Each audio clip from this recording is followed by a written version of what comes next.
Secrets can protect, but they can also destroy. Welcome back to the hauntingly beautiful world of gorgeous chaos. Part 2. The jaw-dropping conclusion to Leigh's unforgettable Beautiful Mess series. This is where the truth refuses to stay hidden, and love is tested like never before. Olivia Adler has spent a lifetime running from the shadows of her past. But now, those shadows are catching up to her. Her memories are beginning to surface, memories that reveal not only the truth about who she is, but the secrets Alexander Burnham has been keeping all along. As danger looms and the line between protector and deceiver begins to blur, Olivia must confront the terrifying reality of her past before it destroys everything she holds dear. With lives at stake and love on the line, she must decide who she can trust and whether the truth is worth the cost. Packed with heart-stopping suspense, devastating revelations, and a love that burns through the chaos, this final installment will leave you breathless. It's not just a romance, it's a fight for identity, for truth, and for the kind of love that refuses to be erased. Press play and get ready for an emotional roller coaster where every secret comes with a price and every heartbeat could be the last. Chapter 9. Just a coincidence. Two small children ran around the beach, chasing each other. The end of a game of hide and seek. I found you. Olivia fair and square. I know, but maybe I want you to chase me for a little bit. Alex. Olivia continued to run up and down the beach, hoping that the tall, dark-haired, green-eyed boy would keep following her. He stopped running and placed his hands on his knees, trying to catch his breath. I'll never stop chasing you, Olivia. We're best friends, and we'll be together always, forever and ever. He walked toward the rocks leading up to the enormous beach house. Olivia's eyes flung open.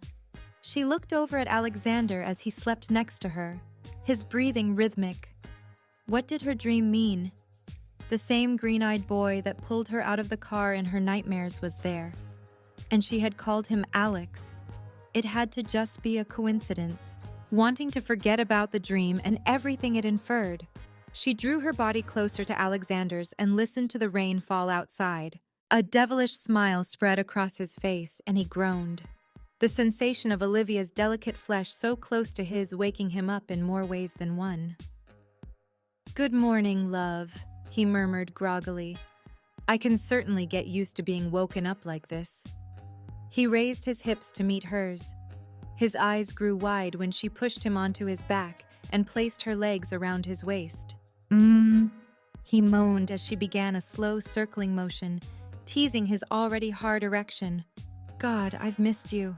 Olivia leaned down, not wanting to look into those same green eyes she always saw in her dream, and kissed Alexander deep on the mouth, their tongues entwining softly at first. Her kiss became more needy, her hips beginning a more torturous rhythm. She needed to forget it all, and Alexander was the only one who could help her. "Damn, baby," he breathed, flipping her onto her back. "What's gotten into you this morning?" He admired the beautiful woman panting below him. "Do you want me inside of you?" he asked. His eyes narrowed. She nodded her head, bringing her hips up, pleading with her body for Alexander's touch. "Oh no, Olivia," he said coyly, shaking his head. "I need to hear you say it." He gently trailed kisses down her neckline, taking his time so he could savor each intoxicating minute. "I love the taste of your skin," he whispered in her ear. His voice sent electric currents through her veins, igniting her body with passion. Olivia wondered if she would always have that reaction to him. She hoped so. Pulling back, he returned his intense green eyes to hers.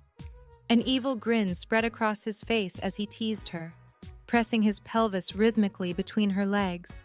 "Alex, please. I need to feel you."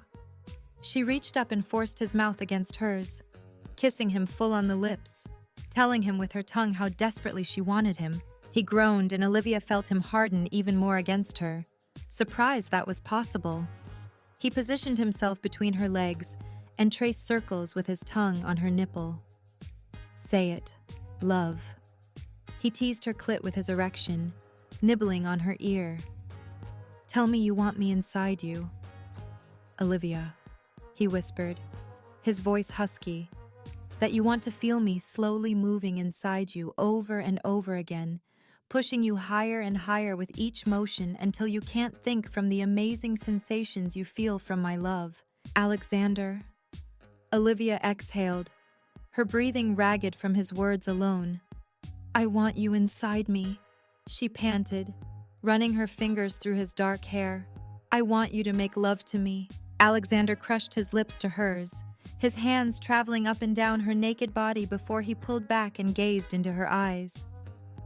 Do you have any idea how much I love you? He asked sweetly. She nodded, biting her bottom lip as she stared at his chiseled body moving slowly on top of her. He wasn't even inside her yet, but she was ready to explode from the love she felt for him at that moment. Grabbing his head, she brought his mouth just a mere breath from hers. I love you, Alexander Burnham. Forever. You're the only man for me, she whispered sweetly against his lips as he slowly entered her, her eyes growing wide from the total euphoria enveloping her body. It was the same feeling she felt every time she was with him, and she never wanted it to stop. God, love, there is nothing like being inside you. I never want this moment to end. He looked down at her in admiration, still in shock that he had found his Olivia after all these years. His life was finally complete. She made him complete. I don't think I'll ever get my fill of you. Olivia, Alex, she moaned out, wondering how one man could cause 1,000 different emotions to run through her body from one simple act. Do I make you feel good? Olivia. He buried his face in her neck, nibbling gently on her soft skin, not wanting any more space between them. She wrapped her legs around his waist and moved with the gentle pace he set. Yes, Alex. Her breathing became erratic as she fought against her impending orgasm. You do. No one she had ever met in her life made her feel as good and complete as that man. She had fallen head over heels in love with him, never expecting to fall for anyone. He was perfect for her. He anticipated all her wants and desires. Alexander picked up the pace to a quick but gentle rhythm. I love that I can bring you so much pleasure so quickly. Angel, I love that I alone can do this for you. Olivia closed her eyes, getting lost in the moment. Look at me. Love, Alexander said softly. Please, I want to see those gorgeous brown eyes of yours. She opened her eyes and stared at him as he continued moving inside her, ready to explode and fall over the edge. I've looked for you my entire life. Olivia, I love you so much, he said, the love he felt at that moment causing him to release inside her. He pressed his lips to hers, delicately caressing her tongue with his. He pushed into her once more before her body began convulsing around him, her own orgasm taking hold. He continued his slow, gentle movement until the aftershocks finally subsided. Promise me something, Olivia. He looked down at her, his heart overwhelmed with the love he had for her. What's that? She whispered as she ran her hands up and down his back, trying to regulate her breathing. That you'll never run again, no matter what. That we'll be together always. Olivia inhaled quickly, her dream rushing back to her memory. She tensed up, her heart thumping in her chest as her chin quivered from what it could all mean. What Alexander pulled back and stared at her in confusion. What's wrong? She searched his eyes, those same green eyes she saw in her dreams. But what was she going to tell him? That she was starting to think that he was the green-eyed boy that pulled her from the car accident? That was absurd. They grew up in two entirely different places. Realizing how ridiculous it all sounded, she softened her expression. It was all just a coincidence. Nothing's wrong, she said sweetly. Just another déjà vu moment. A smile replaced the concerned look on Alexander's face, and he leaned down, kissing her softly on the nose. Come on, shower with me. He pulled her to her feet. She cringed as she felt the after effects of their lovemaking trickle down her leg. Gross, she said, laughing. Alexander glanced down and smiled when he saw his semen dripping from her. That's hot. You're a marked woman now, Miss Adler. He grabbed her hand and pulled her into the bathroom, turning on the shower. After Olivia finished getting ready for the day, she made her way downstairs, smiling at the sight that greeted her. Alexander was hard at work in front of the stove making her breakfast. It warmed her heart that he had no problem cooking for her. "Eggs okay, love?" he asked, feeling Olivia's presence behind him. "Of course, love." He turned around. "Are you mocking my term of endearment for you? I could change it and start calling you my wench instead." Playfully, she punched him in the arm. Alexander faked being hurt as she walked past him over to the coffee brewer and made herself a cup. "Of course not. Alexander, I love your term of endearment for me. It sends shivers up my spine every time you say it." Alexander looked up from where he was sautéing potatoes. "Good." Chapter 10 him. "Miranda, who's on the phone?" Donovan shouted from his office into the reception area. He wouldn't say. He said you'll know. Donovan stilled. "Fuck. It's him." He took a deep breath and picked up the phone. "Donovan here." "Hi, Mark," the voice said. "How are things going?" Donovan had heard that voice only a few times over the past several decades, and every time, it sent chills up his spine. It was a cold, calculating voice. He could only imagine the person attached to it. He never wanted to meet him in person. "Pretty good, sir," he replied. "We're getting closer every day." His voice was audibly nervous. "Really? Are you now?" he sneered. "Why do I feel like I've had to do everything for you? I found the girl for you back in July, and you still haven't gotten me the information I'm paying you to find, that I've been paying you to find for years now." "I understand that, sir, but patience is something all of my clients need to have. If we rush things, it could blow up in all of our faces. The way I can ensure that nothing will get back to you, or me, or anyone else is to take our time and make sure things are done right. I'll admit that we've run into a few complications, but everything is back on track. I assure you." "Convince me, Mark, convince me that everything is okay." Donovan glanced around the room before getting up from behind his desk and closing the door. He hated to divulge his plans to anyone, but this guy was not someone to be trifled with. "Well, the girl is engaged to a hotshot here in Boston. He runs his own private security company and noticed a few threats to her safety, so he made sure she had a protection detail assigned to her. We were able to spook him enough to add to that detail and include one of our own people on that job to try and get close to her. It hasn't been fruitful yet, but we're still hopeful it will all work out. In the meantime, we're working another angle." "Which is?" the man on the phone growled. "I'm quickly losing my patience, and you do not want to be around when that happens. We have everything in place to drive a wedge between the girl and this man she's planning on marrying. We have information that will shatter her fucking world. Apparently, they were friends as children. He knows, and he's keeping that from her. We plan on using that to tear them apart. And when that happens, we already have someone in place to pick up the pieces. And then what? Then we'll hope that this Alexander fellow tells Olivia everything, which he probably will. And then she'll start to remember things about her past, leading one of our people to the information you're looking for. An expert we've hired is quite certain that she could very well be able to remember her past once she realizes who Burnham really is." The man on the phone thought about what he had just told him. It could work. "Fine, keep it up. But so help me God, if you don't get a move on, you will regret it." Donovan hung up, trembling with anxiety. Why did he have to get into the family business? "Olivia, love, I need to get back to Texas," Alexander said, walking down the hall from his office. His heart warmed when he spotted her curled up on the couch, her laptop in front of her. She looked up, her face sad at the thought of Alexander leaving her again. Getting up from the couch, she strolled over to him and wrapped her arms around his shoulders. "When will you be back?" she whispered against his neck. "Hopefully no later than tomorrow night. Now, you have fun with the girls today. Marshall is out front and will drive you wherever you need to go. Understand?" Olivia exhaled, her frustration evident as she turned away from him. "Yes, Alexander." "Hey, Olivia, look at me." He reached out and grabbed her arm, spinning her around to face him. "It's for your own good. I don't like it any more than you do. But I need to know that no harm will come to you while I'm gone." His voice was sincere and full of worry. Simon's warning sounded in her head, and she knew Alexander's concerns were valid. Olivia couldn't help but throw her arms around him again, kissing him fully on the mouth. "I love you. Alexander, I love you too. Now, enjoy your day. I'll hurry home to you. Angel," he said sweetly, planting one last kiss on her temple. "Good morning, Miss Adler."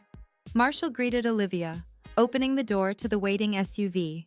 "Where to first? Starbucks, please? The one by Alexander's office building?"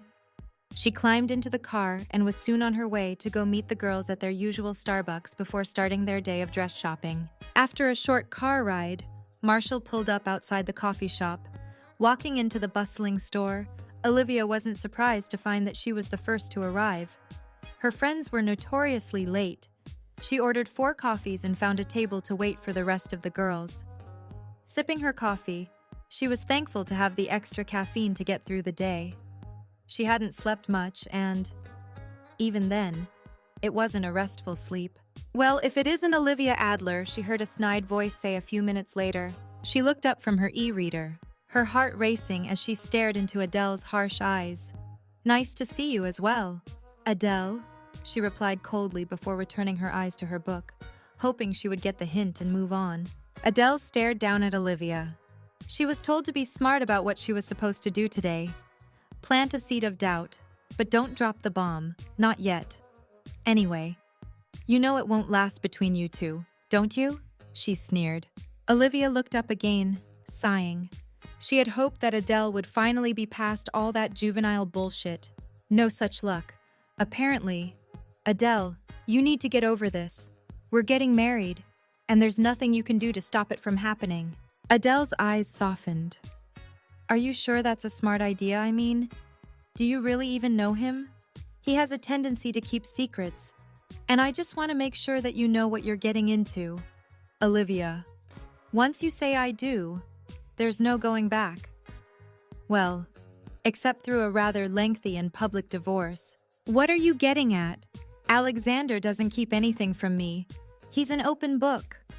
Olivia's voice wavered slightly at the lies coming out of her mouth. She knew Alexander kept things from her.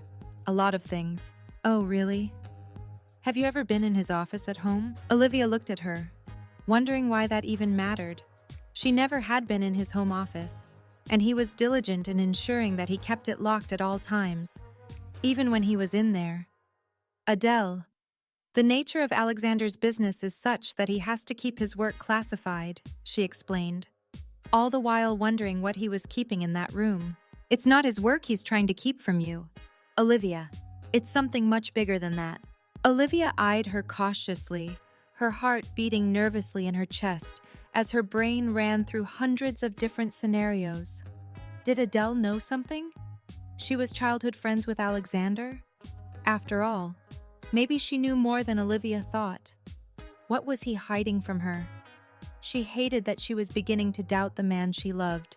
"Olivia? Is this woman bothering you?" A deep voice broke through her thoughts. She breathed a sigh of relief when she saw Simon standing next to her table, glaring at Adele with venom in his eyes.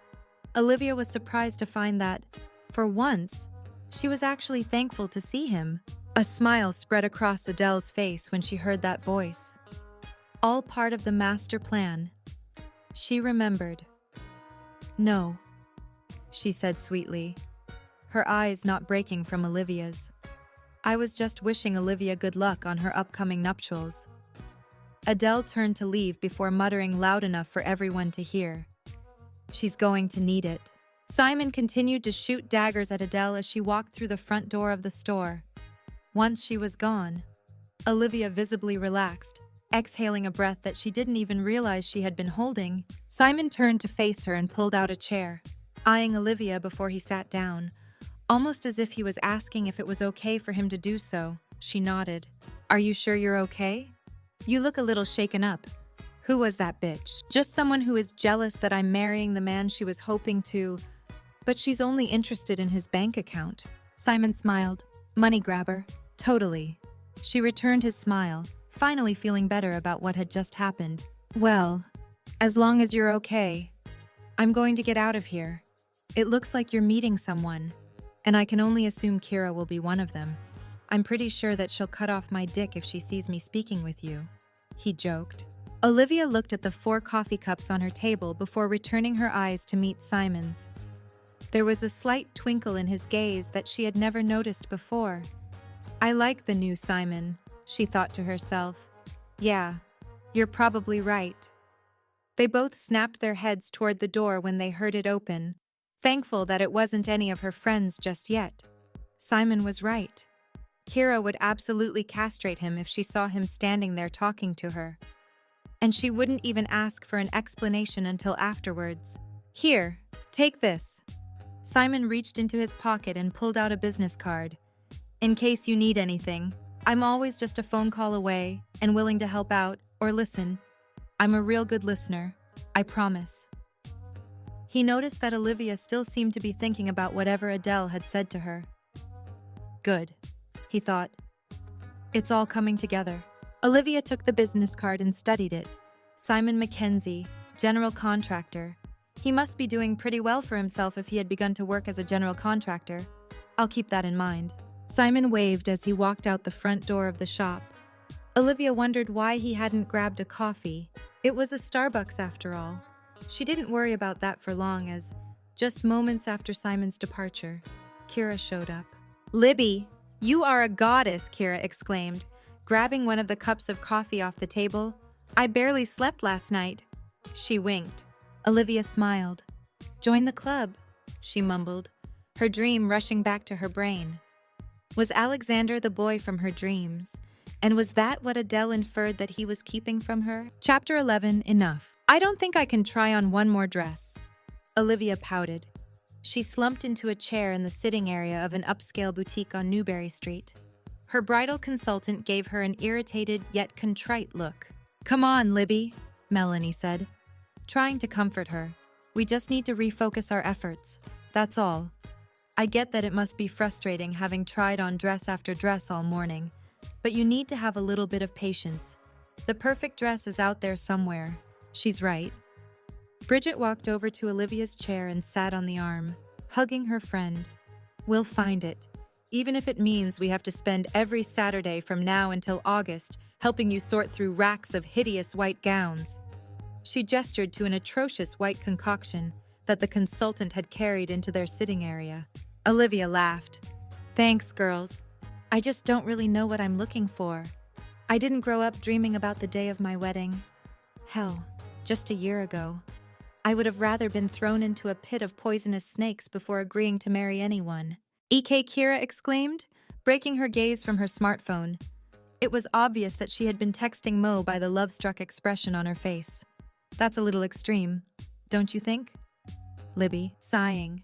She got out of her chair and started to head back to the dressing room. "No, I don't. And I'm starting to rethink my position on that." Kira gave her a swift kick in the ass. Olivia turned around and grinned at the girls, thankful that she had 3 good friends there to help her with everything. "Okay," she groaned. "I'll get back in there and keep going with dresses." Once inside the fitting room, she stared in resentment at all the gowns in front of her that she still had to try on. Not one of them appeared to be anything she would wear. They were too big and extravagant. She didn't want anything like that. She liked simple. She wanted to get married on a beach, for crying out loud. None of these screamed beach wedding. "There's no way in hell I'm wearing this piece of shit," she thought, picking up the next dress just as Kira opened the door, peeking in. "Kira, I could be naked." "Whatever. Not like I haven't seen you naked before. Anyway, here." She shoved another dress into Olivia's hands. "This is the one. Trust me." She winked and returned to sit next to Melanie and Bridget. Olivia looked over the dress in her hands. "Oh my," she said under her breath. At times, it felt as if Kira could read her mind. The dress was gorgeous. It was exactly what Olivia would have chosen herself. She carefully put it on and stared into the mirror. Holy crap. She couldn't believe her eyes. The sumptuous light champagne-hued dress had a low halter and clung to all her curves in the right way. The back of the silk gown was open, going down into a subtle V right above the beaded appliqué waist, with a small chapel train trailing just slightly on the floor. "It's perfect," Olivia said as she opened the door. "You look absolutely ravishing." Libby Melanie squealed, jumping up from her seat. "You look like a movie star from the 1920s in that dress. It's very Gatsby." "Let's just hope that Alexander doesn't meet the same fate as Jay Gatsby," Kira said as she adjusted the dress a bit. "He used to be a Navy SEAL. As long as there's no gun involved, I'm fairly certain he can handle a pool just fine. He can hold his breath underwater for 5 minutes or something like that," Olivia remarked. "Okay, buy the dress and let's go celebrate with some drinks." Bridget clapped her hands in excitement. Olivia nodded, and the bridal consultant took down the necessary information she needed to fit the dress for her. It was finally starting to feel real. She was going to marry Alexander in just a few short months. After enduring the tedious process of having every inch of her measured, Olivia and the rest of her entourage emerged from the boutique and clambered into the back of the large SUV. "Did you find a dress?" Miss Adler Marshall asked once all the girls were situated in the car. "I did," Olivia replied, rather excited. "Where to now, ma'am? Take us to the Green Dragon, please." The girls cheered. "This is going to be a fun afternoon," Melanie exclaimed, oozing with enthusiasm as she bounced in her seat. "I need a girls' day with all of you," Olivia admitted, finally feeling relaxed for the first time all day. Now that the pressure of finding a dress no longer hung over her head, she was looking forward to enjoying the afternoon with her friends. After the short car ride toward the north end of Boston, Marshall pulled over on Congress Street, running to open the door for the girls, allowing them to exit onto the busy Boston street. "Go ahead," Marshall said. "Carter is already inside, keeping an eye on things. I'll be in after I park." Olivia nodded, thankful to actually have Carter and Marshall looking out for her after recalling Simon's warning. The girls entered the old historic pub, nodding a greeting to Carter, who was sitting on a bar stool near the entrance. They grabbed a high-top table close to the bar and sat down to enjoy their afternoon of alcohol consumption. "You sit. Nature calls." Olivia began walking toward the back of the bar, not paying too much attention to where she was going, and slammed into a tall, hard body. "Oh, I'm so sorry. Excuse me." She didn't look up and sidestepped the man, heading for the back hallway. "Olivia, is that you?" a soft voice said. She spun around and her mouth dropped open in surprise. "Cam, what are you doing here?" She walked over to him and hugged him enthusiastically. "Wow, you look so much better than you did." He trailed off. "It's okay, Cam," she assured him, placing her hand on his arm. "Things are much better than they were. I've been wanting to get in touch with you and find out if everything was okay. I assumed that you worked things out with Alexander, and that's why I didn't hear from you again." Olivia looked down at her feet, guilty that she didn't at least get to thank the guy who pretty much saved her life. "I'm sorry. Alexander and I stopped at your house on our way out of town about a week later, but you weren't there." Cam ran his fingers through his wayward sandy hair. "Yeah, I just needed to get out of town for a little bit," he explained with a hint of sadness in his voice. "You know how that goes." He raised his eyebrows. Olivia nodded, remembering Cam telling her that he loved her just days before she was reunited with Alexander. "What are you doing here anyway?" she asked, wanting to change the subject. "I'm here on a conference. The American Psychotherapy Association's convention is here starting Monday.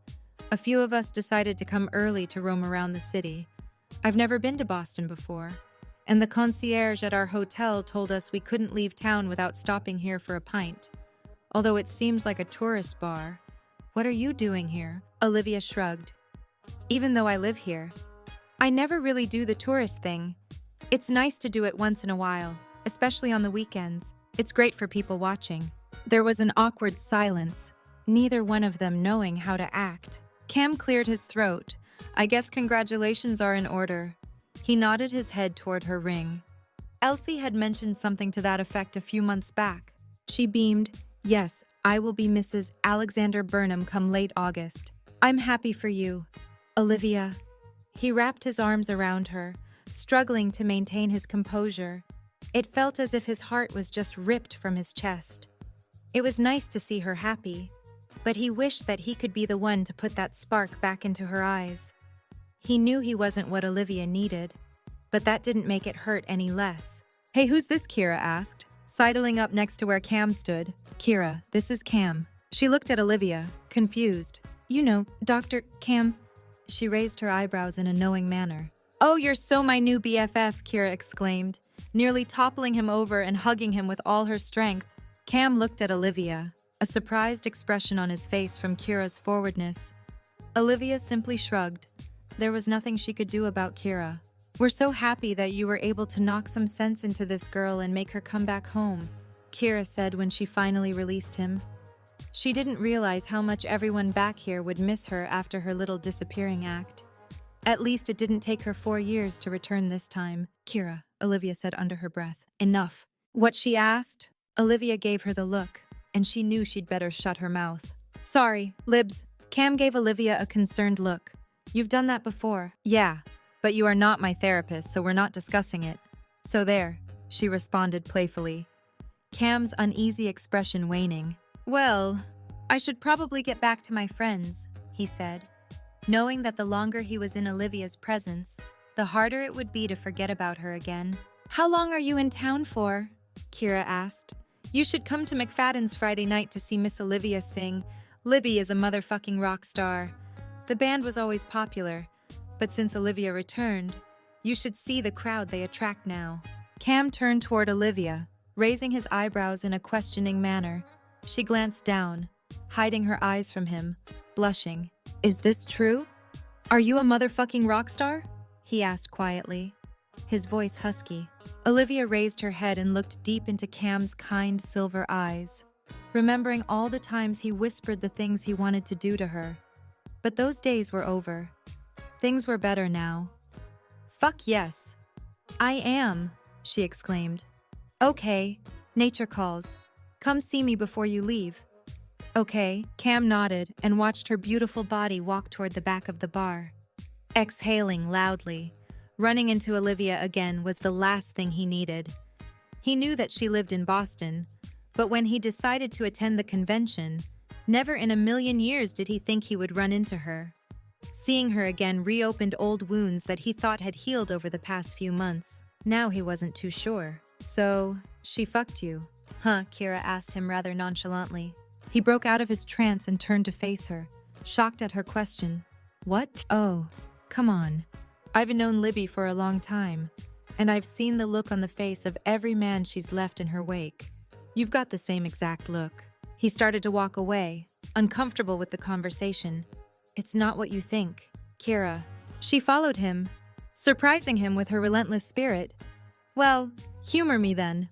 What is it I saw the way you were looking at her? I'd say you've got it bad for that girl. I did have it bad for her, he admitted, his expression turning from soft and wistful to intense. But she was so broken when she was in Florida. I just wanted to make her smile. Then I realized I would never be the one to make her happy. Not truly happy. Not like him. In Olivia's mind, I'll never compare to him. And I'm okay with that. All I care about is her happiness. And if it means sacrificing my own, it's worth it. There's a girl out there for me somewhere.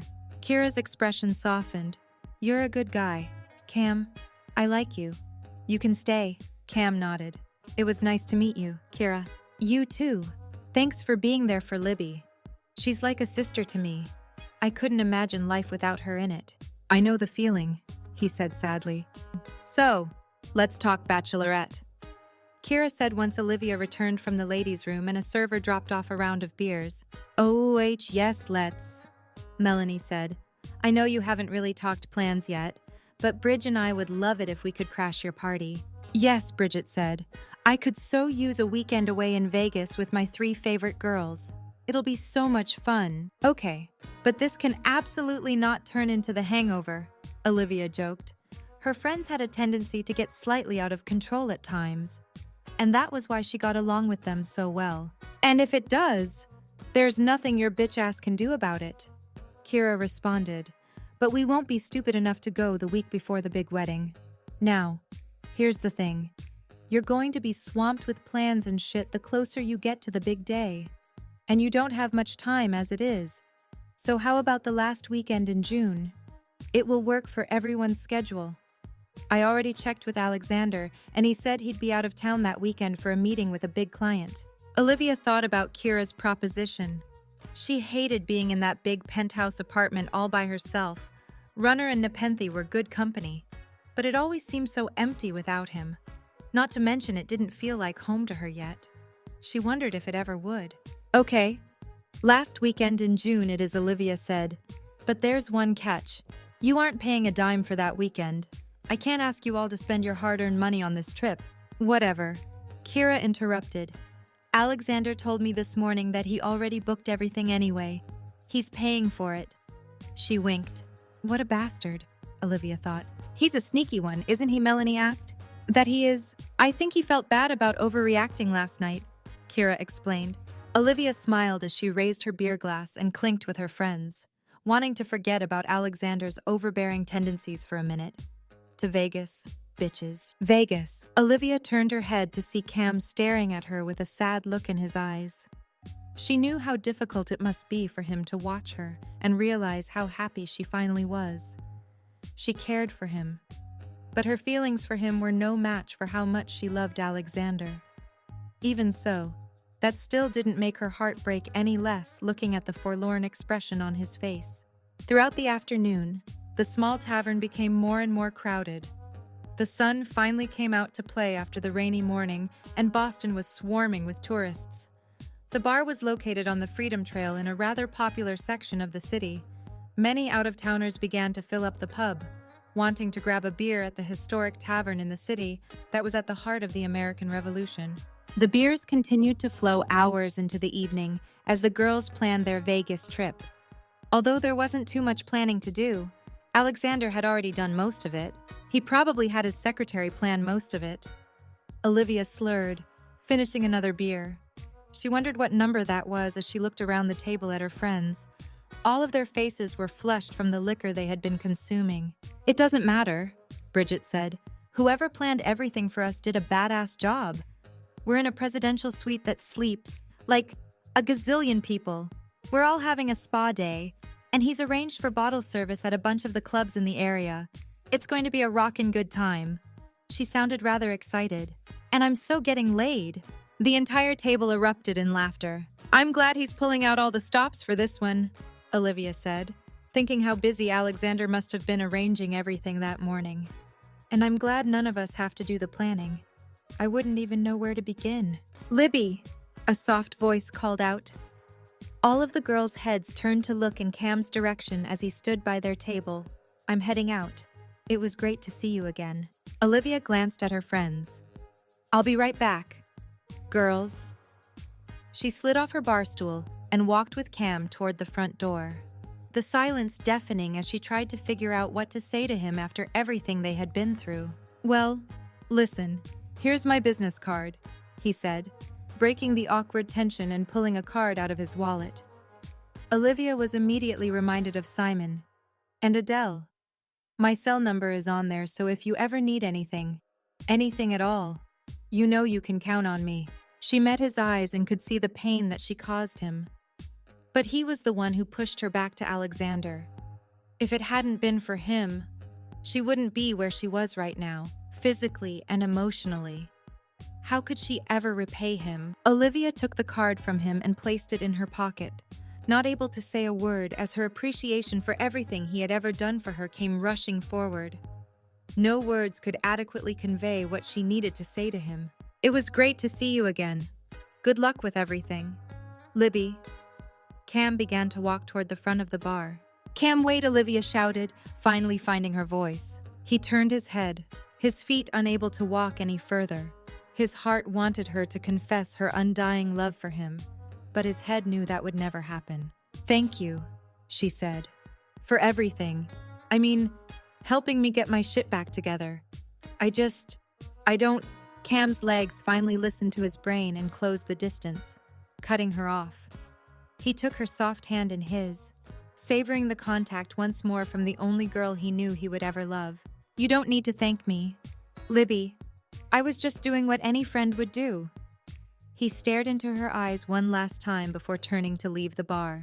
She was a friend, and that was all she could ever be. Nothing more. He regretted pushing her into the car all those months ago, and then making her confront Alexander when he showed up after he left his bride-to-be at the altar. But she would never have found her happiness unless she did so.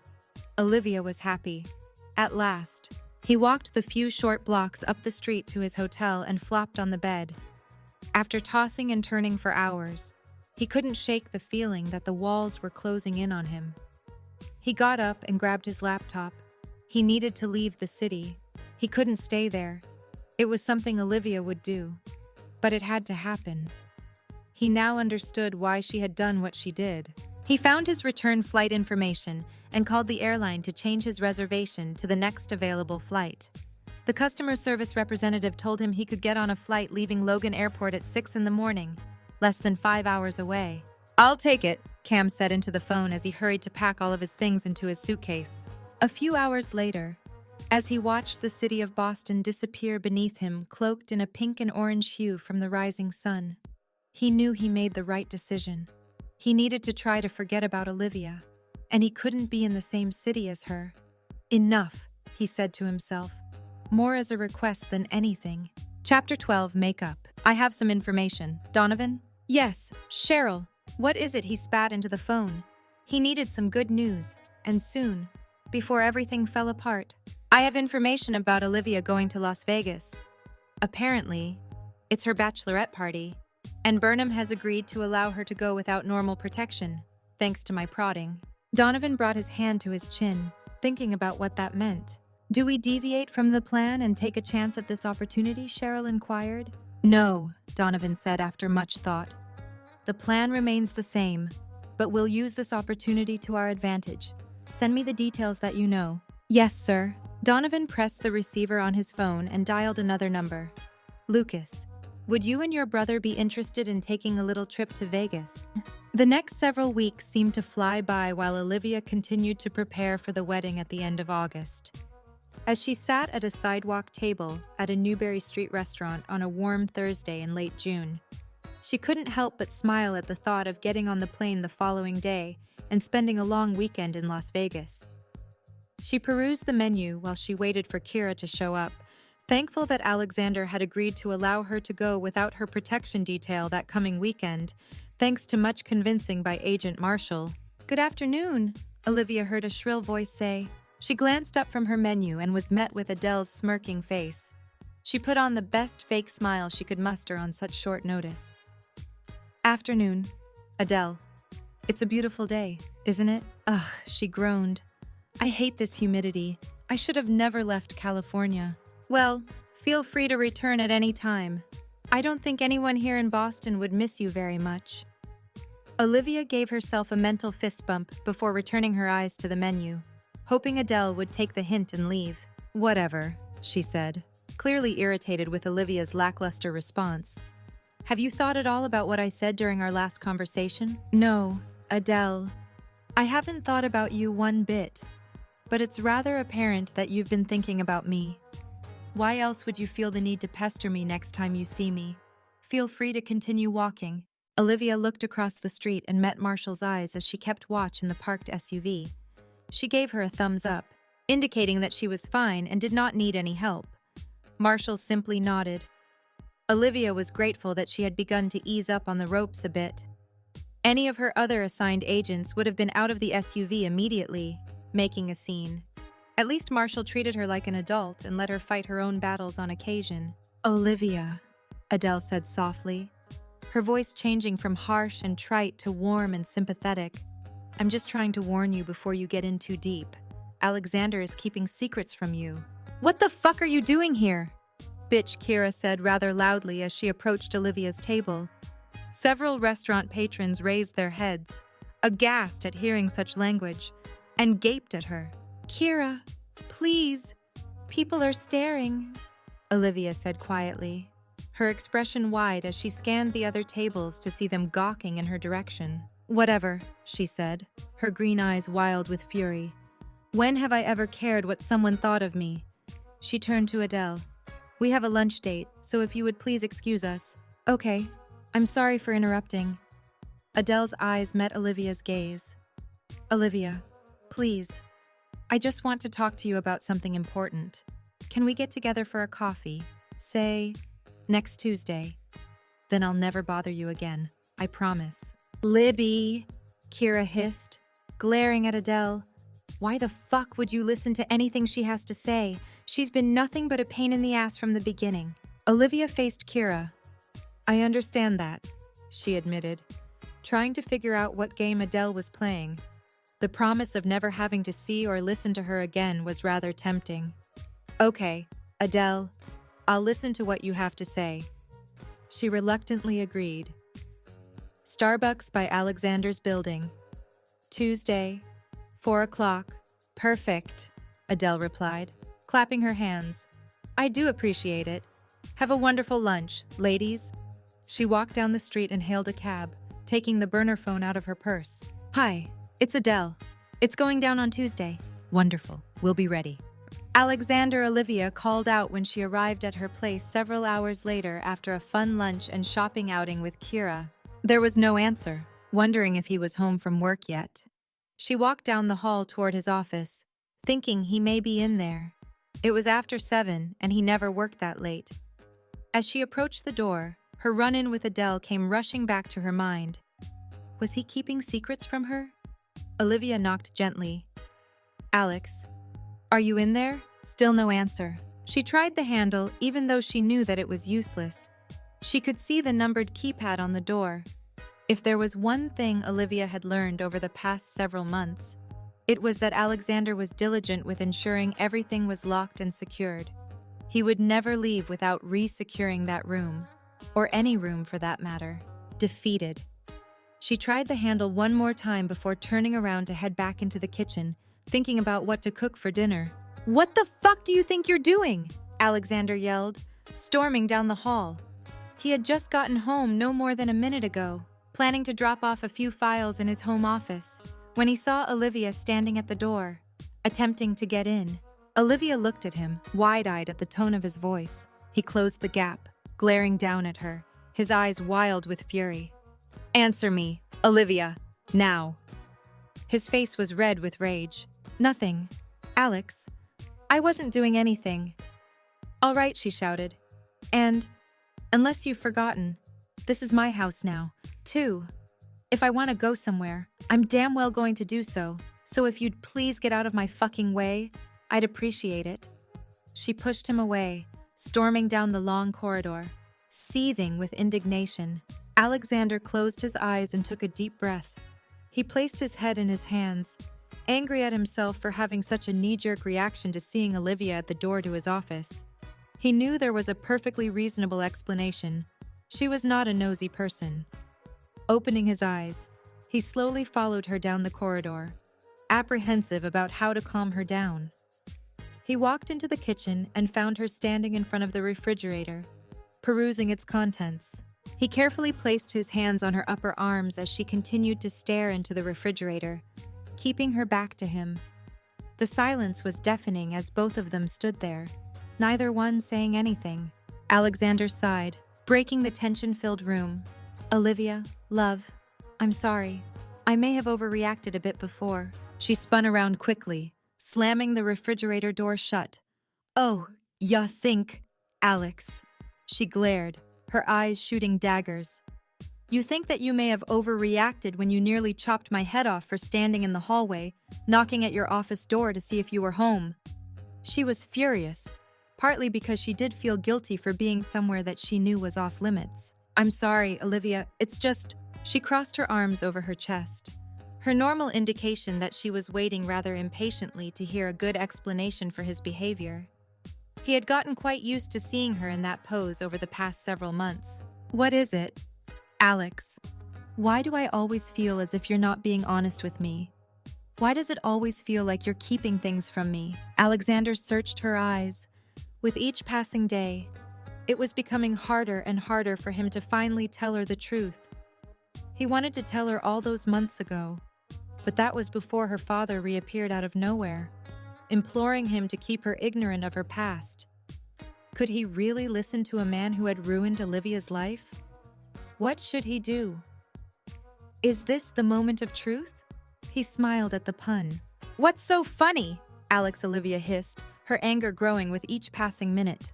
Olivia, I'm sorry, he said, his smile disappearing from his face. I didn't mean to be a jerk. There's just a lot of work that I do that has to remain classified. Even from you. I pride myself on our company's work ethic in maintaining the highest level of confidentiality. I only know how to work one way. And this is it. Olivia surveyed Alexander's face. It was an entirely legitimate reason for his behavior. She had no clue about half of the operations his company was involved in, but she did know that a lot of it entailed dealing with other countries. Her face softened as she gazed into his beautiful green eyes. Okay, apology accepted, but next time, don't get your panties in a bunch. She pushed by him and started to head toward the staircase. Aren't you coming? She shouted when she was halfway up the stairs. What are you talking about? Come on, Alexander, make up sex. And with that, he shot up the stairs, chasing her toward their bedroom. Olivia squealed when he caught up to her, picking her up in one swift move and cradling her in his arms, planting a deep kiss on her lips. He threw open the bedroom door, startling Runner awake from his nap. Come on, boy. Out, Alexander said. Runner begrudgingly obeyed his master. Alexander closed the door and slowly lowered Olivia to her feet. His eyes searched hers, making sure her anger from before had actually subsided. The fury he saw earlier was nowhere to be found. All that was left was a look of admiration. Kiss me, she whispered, tugging his tie and pulling his body toward hers. She stood on her toes and their lips met. The kiss was soft, both of them eager to show the other that they were sorry for arguing about something that appeared to be so insignificant. They wanted to show their love. Alexander pulled back, gazing down at Olivia, her eyes still closed. She moved a finger over her lips where his mouth had just been. I still remember how I felt when you first kissed me, she whispered quietly, opening her eyes and dropping her hand from her mouth.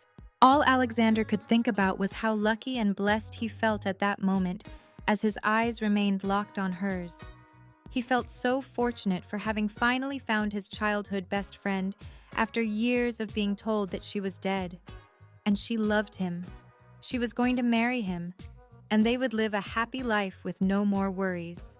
Alexander refused to think about all the secrets he was keeping from her as he led her over to the bed they shared and made love to her. Chapter 13. What Happens in Vegas. The following morning, Olivia groaned when the alarm went off, waking her up. It had been a fitful night of sleep. She had woken up in a cold sweat after having strange dreams. First, the green-eyed boy was there, promising Olivia that nothing bad would ever happen to her. Then a young blonde girl appeared out of nowhere, and she had Adele's voice. They were playing Barbies together in Alexander's backyard in Mystic. The blonde girl had grabbed her Barbie out of her hand, and the green-eyed boy yelled at the blonde girl for being so mean. Stop causing problems, Adele. You're always so mean to Olivia. She could still hear it. Then, almost as if a new dream, Cam was there, trying to soothe and calm her down. Penny for your thoughts, Love Alexander asked as he handed Olivia her coffee mug, leaning down to kiss her good morning. Just thinking about my trip this weekend. She lied. When will you be back from your meeting? Olivia adjusted her legs, sitting up in the bed, and scratched Runner's head while Nepenthe glared at the dog. Tuesday afternoon, I hope. I'll miss you terribly. I'll miss you too. But you better enjoy your time with your friends. Olivia smiled. Vegas. She was going to Vegas with her 3 best friends. Fuck, she shrieked, looking at the time. I need to pack or we'll miss the flight. She dashed out of the bed and ran toward her closet, practically downing her coffee in one gulp. Why didn't you pack last night? Alexander asked, following her into the massive walk-in closet that housed all of her clothes and shoes. Well, I had planned on it, but someone kept putting his cock in me. Alexander chuckled and wrapped his arms around her. I didn't hear you complaining about it last night. If I remember correctly, I had you screaming my name quite a few times. He smacked her ass before strolling out of the closet, allowing her to pack in peace. Olivia returned to her suitcase, an infectious grin on her face as she thought about all the sex they had the previous night. Her nightmares were now the furthest thing from her mind. Later that day, Olivia sat in her first-class seat next to Kira, watching the Vegas Strip appear in the distance as they prepared to land at McCarran Airport. "I'm so excited," Melanie said enthusiastically. Olivia glanced across the aisle and smiled at Melanie and Bridget, happy that the two girls were able to join them. Once safely on the ground, the girls rushed off the plane, antsy to start their fun-filled weekend. "Where to first?" Olivia asked Kira as they made their way through the bustling airport, the sound of slot machines chiming throughout. "I figure we'll take it easy today," she replied as they walked through the gate area toward baggage claim. "We'll just check into the hotel and then relax by the pool. We have an evening filled with dancing tonight." "I love dancing," Melanie said. "Oh, this must be us." Bridget led the group toward a chauffeur holding a sign with Adler Bachelorette Party written on it. "That's us." Melanie beamed at the man clad in a black suit standing near a baggage carousel. "Good afternoon, ladies," the chauffeur said, nodding at them. Olivia surveyed the man, the buzz cut and muscular build of him giving her a sinking feeling that he somehow worked for Alexander. She made a mental note to look into whether he had offices in Las Vegas. "My name is Toby, and I'll be at your disposal this weekend for any of your transportation needs around town." After no time at all, the girls' bags appeared, and they were soon on their way to the Vegas Strip and their luxurious hotel room for a relaxing afternoon of sunbathing without a care in the world. Two men in their mid-20s made their way out of their first-class seats on a flight from Boston to Las Vegas. They maintained a discreet distance behind their targets, not wanting to arouse any suspicions. They were told to wait and make their approach when the girls were at their most vulnerable, so they would wait until the club that night. Until then, they would simply keep an eye on them. "Are you sure about this? Lucas, I mean, is it really worth it?" the taller one asked. "Of course it is," Lucas growled. "That's $1 million fucking dollars going into each of our bank accounts. Dylan, it is so worth it. Oh, and just to sell it, I'm gay. Chicks never find a gay guy suspicious." Dylan rolled his eyes. His younger brother was right. That money could go a long way, and they'd never gotten caught on a job for Donovan before. So what's the plan then? "I have their itinerary. They'll be in the VIP area at a club tonight. They're bound to do some dancing, and when they do, we'll pour on the charm, buddying up to her two little friends, the ones Donovan pointed out to us. I have all the background information we need on both of them. I'll take the blonde. She looks like an easy mark." He winked. "Just remember, this has to work. We need them to feel comfortable with us so that we can continue seeing them in Boston. That's the important part. So don't fuck it up."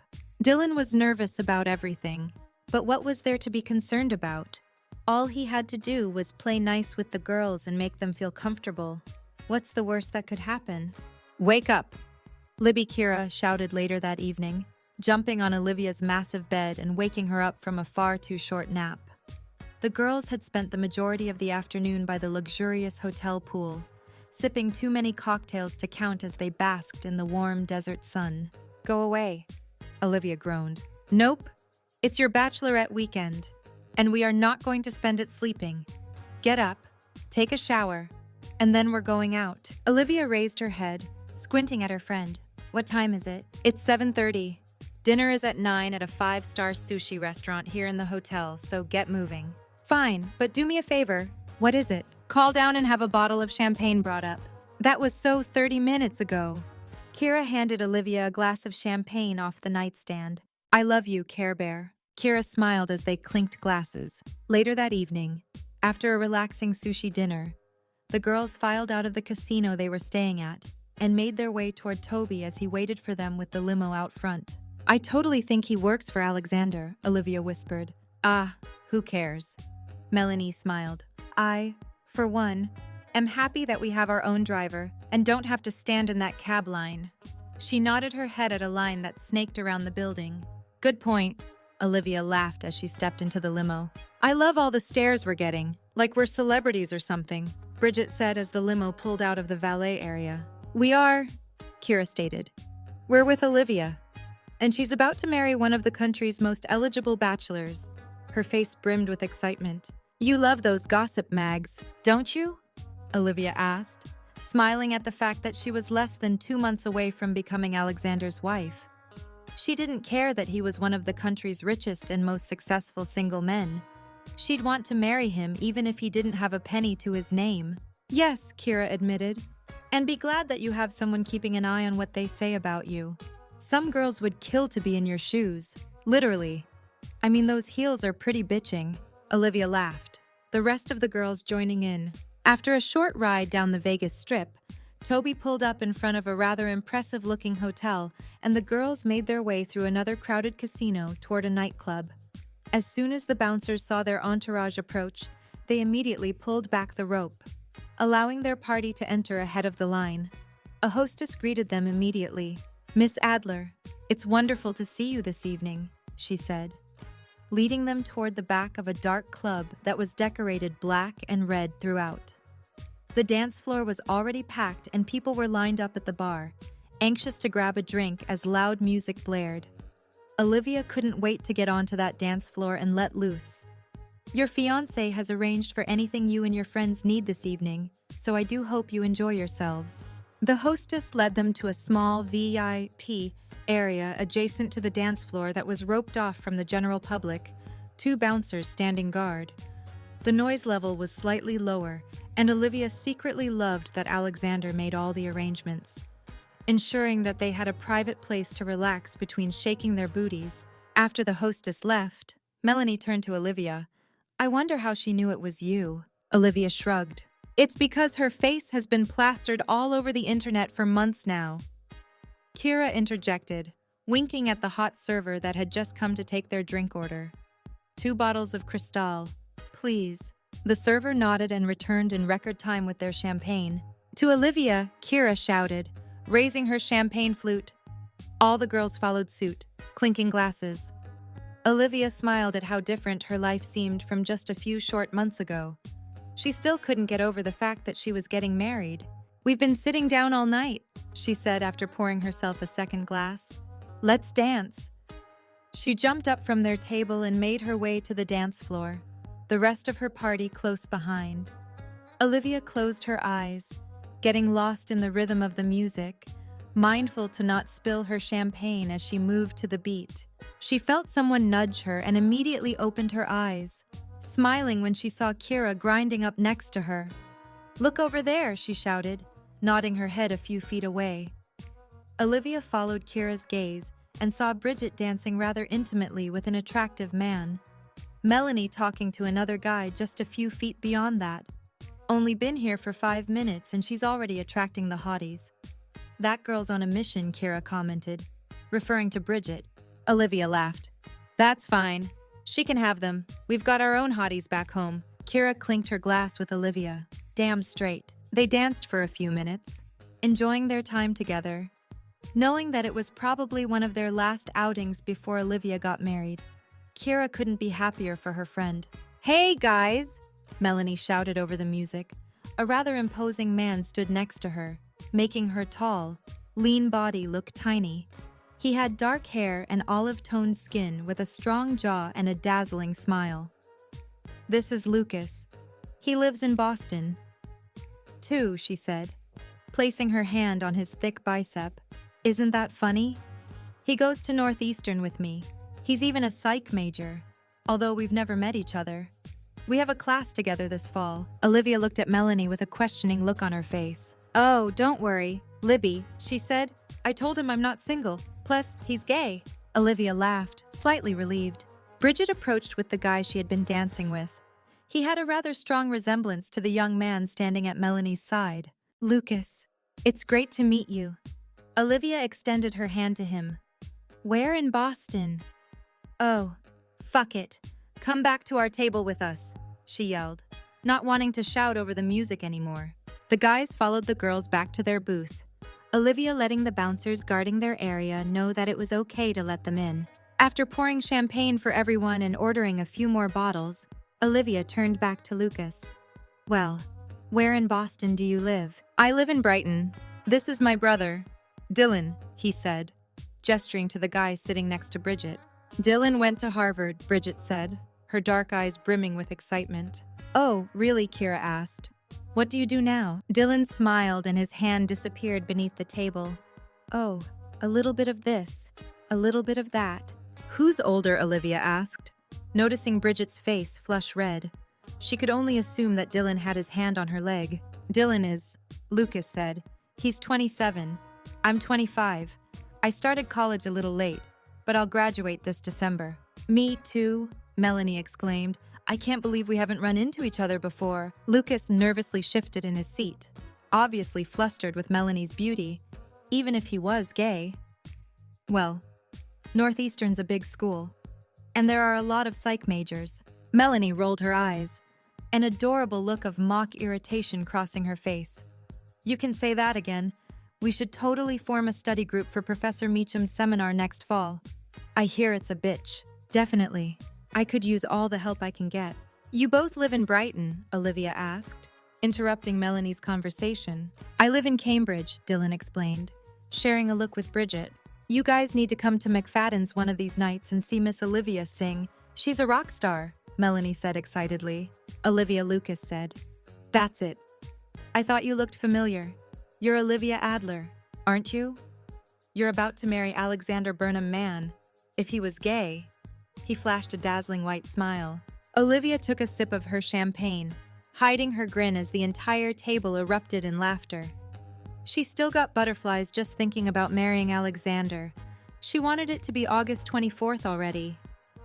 The past few months felt like a big waiting game, and part of her wanted to just drag Alexander to Vegas that weekend and marry him there without all the bullshit of having a big wedding. Well, congratulations, Lucas said, raising his champagne glass. I wish you the best of luck in your marriage. A strange look crossed his face. Olivia tried not to read too much into it, but something seemed off. Then again, maybe Alexander's paranoia was just rubbing off on her. These guys meant no harm. They were in Vegas on a guy's weekend, having a good time, just like she was. They danced the rest of the night away. Bridget attached to Dylan's hip throughout the entire evening. Melanie seemed content to be her wingman, spending time with Lucas and talking about school. I gave him my number. Bridget slurred on the limo ride back to their hotel. And I got his too. That's great, Kira said excitedly. I know he's so sweet. Guys, I mean, like really, really sweet. He kept telling me that I was the most beautiful girl he had ever seen and that he felt like he had been waiting his entire life to meet me. You two make a really cute couple, Olivia said, watching Bridget brim with excitement. We already have plans to see each other on Tuesday. He wants to take me out to dinner. I have a date. I haven't had a real date in so long. Olivia smiled at her friend, hoping that everything worked out with Dylan and Bridget because she deserved someone who treated her like a princess. Chapter 14, No Choice. I'll just park the car and be right up with your luggage. Ma'am? Carter said late Monday night after picking up Olivia from the airport. She had a wonderful time with her friends, but was thankful to be home. At that moment, she finally realized that Alexander's penthouse was home. Thank you, she said quietly, climbing out of the car and making her way into the waterfront building. She ascended the 25 stories and quickly punched the code into the door, eager to see Runner. As the door to the penthouse slid open, the 50-pound ball of energy wrapped in fur came bounding up to her, nearly toppling her over. Hey, boy, I sure did miss you. She scratched his head before walking over to the couch, ready to collapse. Runner jumped up and snuggled next to her. Nepenthe stalked down the corridor, his keen eyes trained on the dog, debating whether or not he would allow him to live another day. He stretched and yawned before walking down the stairs to find another warm, dark spot to sleep in. Excuse me, ma'am, Carter said, interrupting Olivia's relaxing minute with the dog. Where would you like your bags? Up in the master bedroom is fine, Carter. Thank you. It's my pleasure, Miss Adler. Olivia collapsed back into the couch, feeling absolutely exhausted from the weekend. She fell asleep before she even heard Carter leave the apartment, dreaming of beautiful green eyes once more. Several hours later, she woke up with a start after hearing Cam's voice in her sleep. She had no idea what it all meant.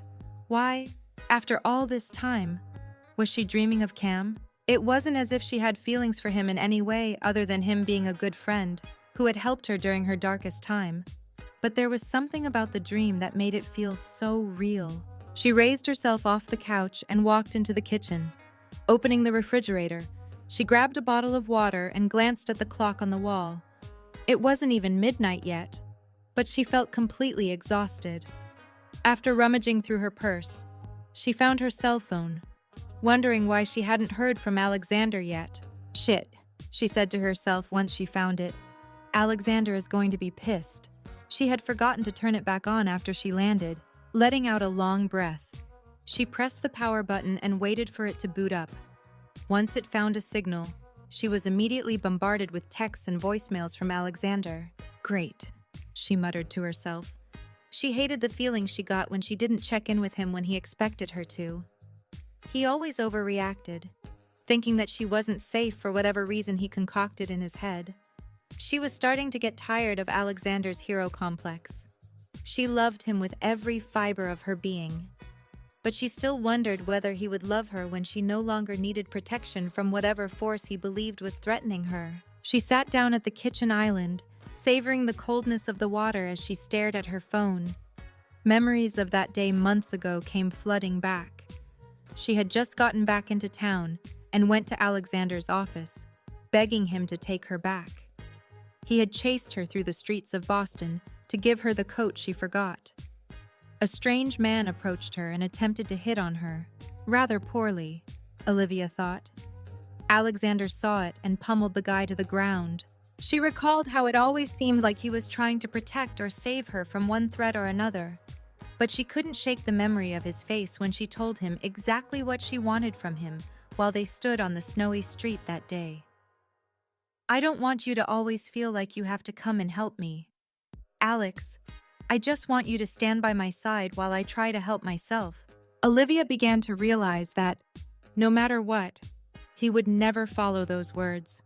He would always try to be the one to do the saving, and she wasn't sure how she felt about that. Her phone interrupted her thoughts. Alexander's photo flashing on the screen. She became nervous and was hesitant to answer, not wanting to be yelled at as if she was an errant child. Well, I either have to face this today or tomorrow. She pushed the button on the screen and answered the call. Hello, Alex? Olivia. What the fuck? Where have you been? Your phone was off. I've been worried sick about you. I'm in the middle of an important meeting and, instead being able to describe in detail what my company's doing over in Afghanistan. I'm worried about whether my wife-to-be is still fucking alive. Jesus Christ, Alex, I'm fine. I fell asleep after getting back to the apartment tonight. You always go overboard where my safety is concerned, and it's getting old. Not to mention that I'm pretty fucking sure the chauffeur you arranged for us was one of your trained mercenaries.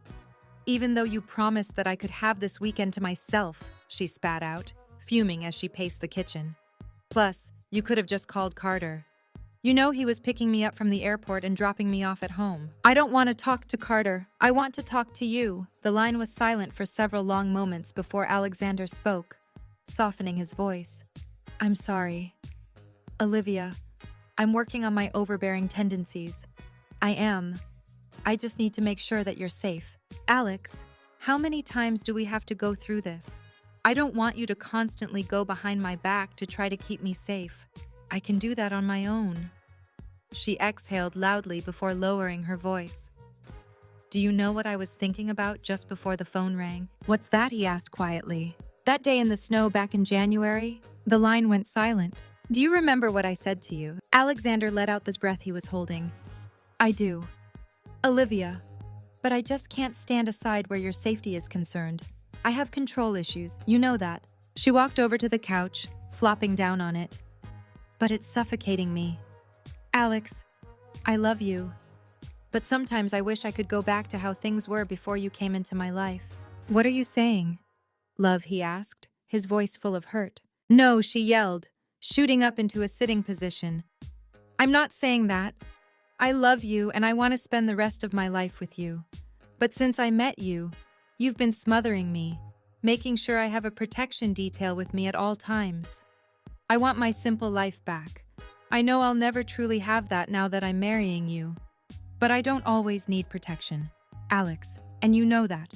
Alexander sat there, reeling from what Olivia was saying. If she only knew the threats to her life that he was aware of, maybe she would be singing a different song. He didn't know what to do. This conversation had been occurring more and more often, and he knew it was only a matter of time before she would figure it all out. Olivia, darling, there are things you should know. He sighed, resigning himself to do the right thing, although it went against her father's wishes. I'll be home tomorrow evening and we'll discuss all of this then, face to face. We'll come up with a compromise. I never meant to suffocate you. I just need to make sure you're safe. Always. I know, Alex, but you need to start telling me what you're trying to keep me safe from. I know, and I will. Tomorrow. I love you, Olivia. She smiled. I love you too, Alexander. Good night. Good night, love. Alexander hung up as he sat at a desk in his hotel room in San Francisco overlooking Union Square, thinking about what he had just promised. He would have to tell her, and he would have to do it the following day. He didn't know if he was quite ready for that, but suddenly, he no longer had a choice. Chapter 15. Truth and Consequences. Can you take me to the Starbucks by Alexander's office building? Olivia asked Marshall as she exited her apartment building just before 4 o'clock the following day. Absolutely, ma'am, Marshall responded, opening the door for Olivia to climb into the back seat of the SUV. Olivia was somewhat surprised that she made no move to contact Alexander to make sure he was okay with it. Then again, she met Kira out for coffee quite often, so it wasn't an unusual request. This time, however, she wasn't seeing Kira. She had promised Adele that she would speak with her one last time and listen to what she had to say. Then, if Adele kept her word, she would never have to see her again. After the short ride, Marshall pulled up outside of the coffee shop, the financial district bustling with activity on that warm summer day. Olivia grabbed 2 coffees and walked over to a table to wait for Adele, who walked through the doors a few minutes later. She spotted Olivia and began heading in her direction. The normal bitchy look on her face nowhere to be found. Instead, she looked forlorn and solemn. "Thank you for coming."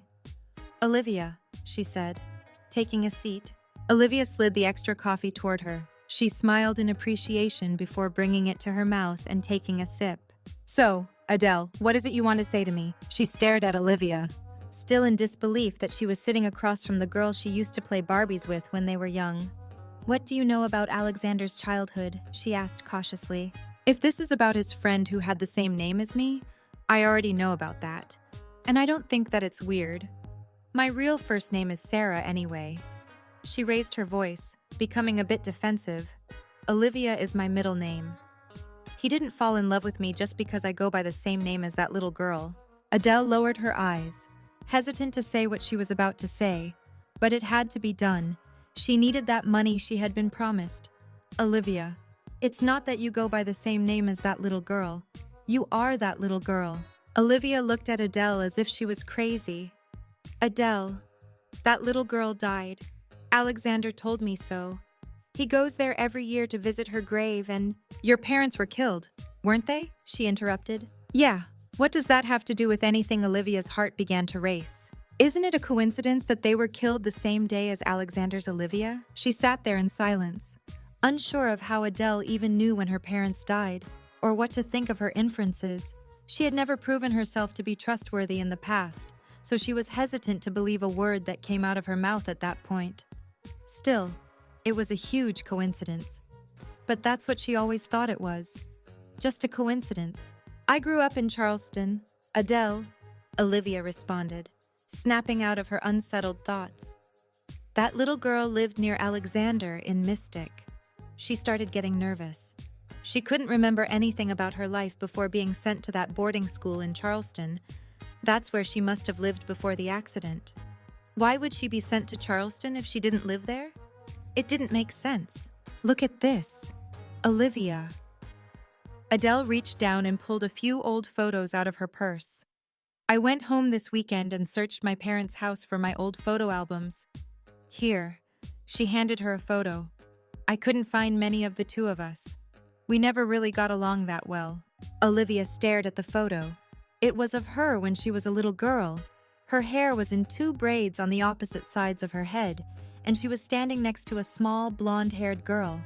They were both holding their Barbie dolls and smiling at the camera. All this proves, Adele, is that we knew each other when I was little. I don't remember much about my life before the accident that killed both of my parents, she said, trying to ignore the loud voice in her head telling her that her worst fears had become a reality. Adele sighed. Well, how do you explain this? She pushed another photo across the table. Olivia gasped when she saw it. It was probably taken the same day as the previous photo. Olivia sat on a swing set in a large backyard. She recognized the yard. It was where she had her engagement party. Alexander's house was visible in the distance. So, it's Alexander's backyard. I have no idea how I could have been there, but like I said, I don't remember anything. That doesn't mean that I knew Alexander or that I'm his Olivia. She said more for herself than anything. She didn't want it to be true, but knew she wasn't going to get her wish. It all made sense. All the puzzle pieces that she had ignored or excused away over the past several months were falling all too neatly into place. Here, Adele threw the final picture at Olivia. I just don't want you to go on anymore not knowing the truth, she explained compassionately. Olivia looked at the picture, tears welling in her eyes. It was her. She was sitting on the same park bench across from the Mystic River where she recently sat with Alexander. In her hands was a bowl full of ice cream. She could faintly make out a few pieces of pineapple on her spoon. And next to her was the boy with green eyes from her dream. He pulled me from the car. I remember that, Olivia said quietly. That little boy in the photo is Alex. You're his Olivia, the little girl he lost all those years ago. I grew up with him and he was beside himself after you died. But he never believed for a minute that you were actually dead. He was always suspicious for one reason or another. Or maybe he just didn't want to say goodbye to you. It all made perfect sense. That's why Olivia heard herself calling the green-eyed boy Alex in her dreams. Because Alexander was the green-eyed boy. Does he realize who I am? Adele looked at her, unsure of how to respond. She wanted Olivia to trust her. She wanted her to leave Alexander, but she didn't want it to seem so apparent that it was her goal. Given her history, I don't know. Olivia, I truly don't. But Alexander is very good at keeping secrets. Olivia stared at the 3 photos in her hand. She had so many questions. Why was she taken away from all her friends and family? Why didn't her uncle tell her any of this? Why couldn't she remember anything from before the accident? But one question remained at the forefront of her mind. Did Alexander know? And if he did, how long has he known? I need to get out of here, Olivia said suddenly, quickly getting up from the table. She was almost out the door when she realized that she was still clutching the photos in her hand. Turning around, she met Adele's eyes again. Keep them, Olivia. She looked down at the photo of the green-eyed boy, gently caressing the picture. Thank you. She ran out of the shop and into the waiting SUV. Within moments, Marshall was driving toward Atlantic Avenue and Olivia's home that no longer felt like a home. She walked through the front doors of her penthouse and the place never seemed so small to her. She felt as if the walls were closing in, suffocating her. She glanced around, wondering if Alexander was back, seeing no sign that he had gotten home yet. She grabbed her cell phone from her purse and saw a missed text he had sent less than 20 minutes beforehand. Alexander, just landed. Be home in about 30. I love you. XOXO. She had maybe 10 minutes before he would be getting home. Dropping her purse on the kitchen island, she walked down the long corridor toward his office. She tried the doorknob with no luck. It was locked. She punched a few different number combinations into the keypad with no success.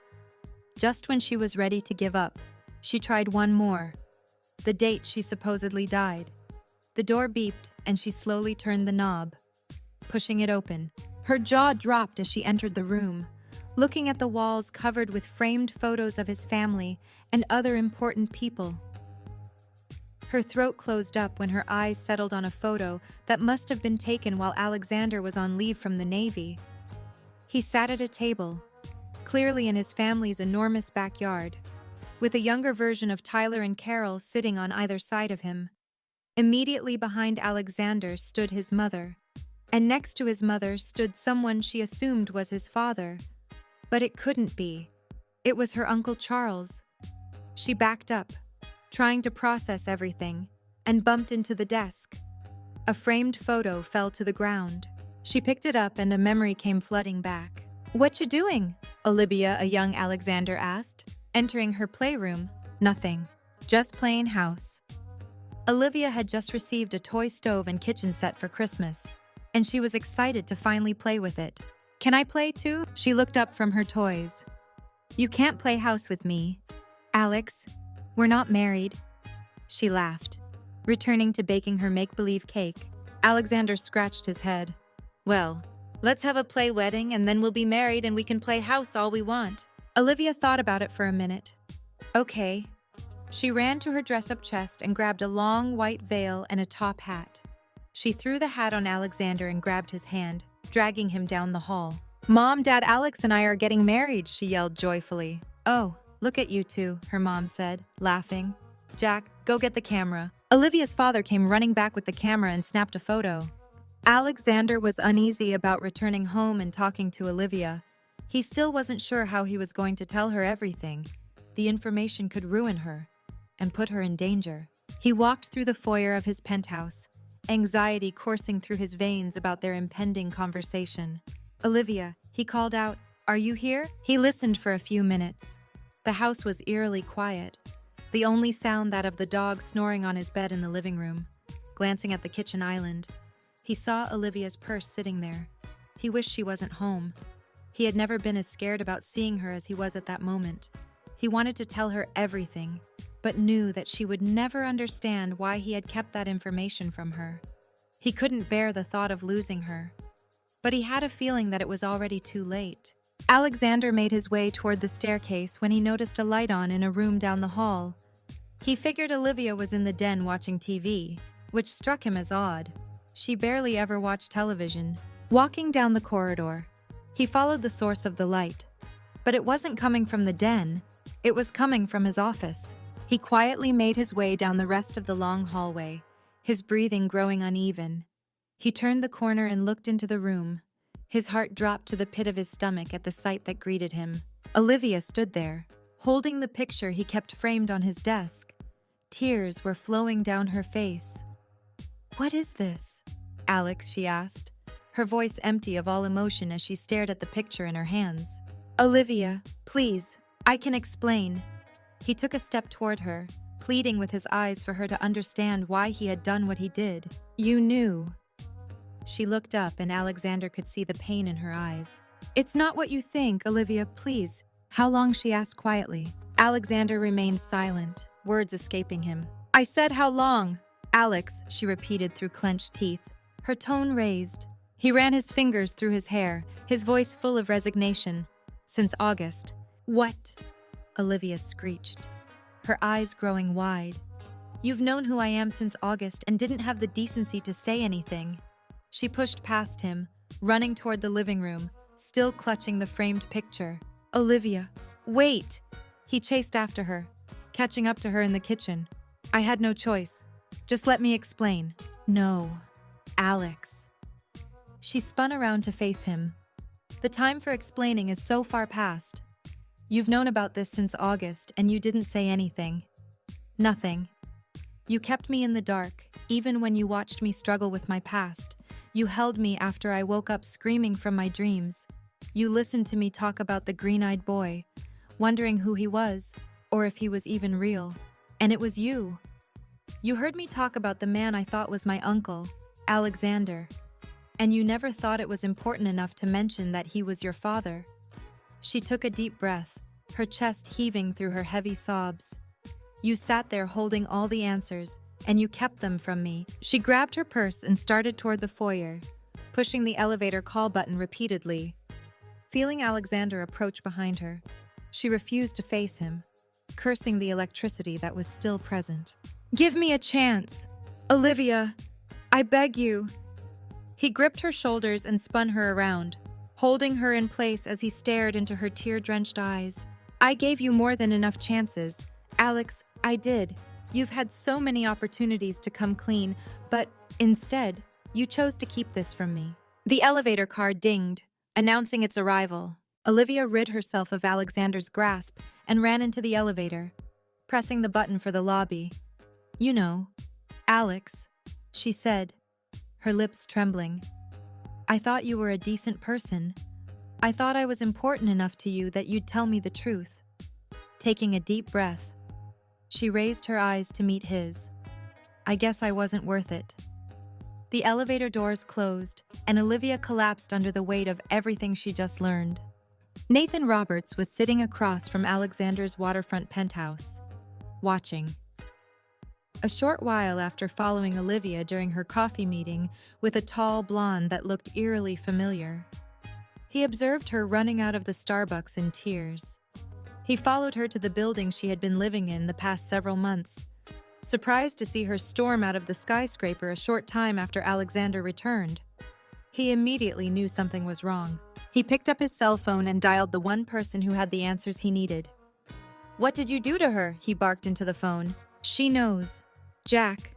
She figured it out," Alexander said, a lump forming in his throat as the realization sank in that he lost his Olivia. "Fuck!" Nathan shouted, punching the steering wheel of his car. He took several deep breaths, trying to calm down. What does she know? All she knows is that we were childhood friends and that she is, in fact, the little girl who supposedly died all those years ago, and that the man she referred to as her Uncle Charles is actually my father. Other than that, I'm not sure. Nathan breathed a sigh of relief. Okay, we can work with that. This isn't as bad as I expected. Whatever you do, you cannot tell her everything. She mustn't know." "What are you saying?" Jack Alexander exclaimed, fuming.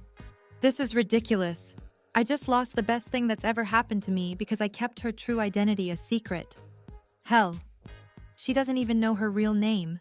She stormed out of here without me even getting a chance to explain anything to her." "Alex, I understand your position," he said calmly.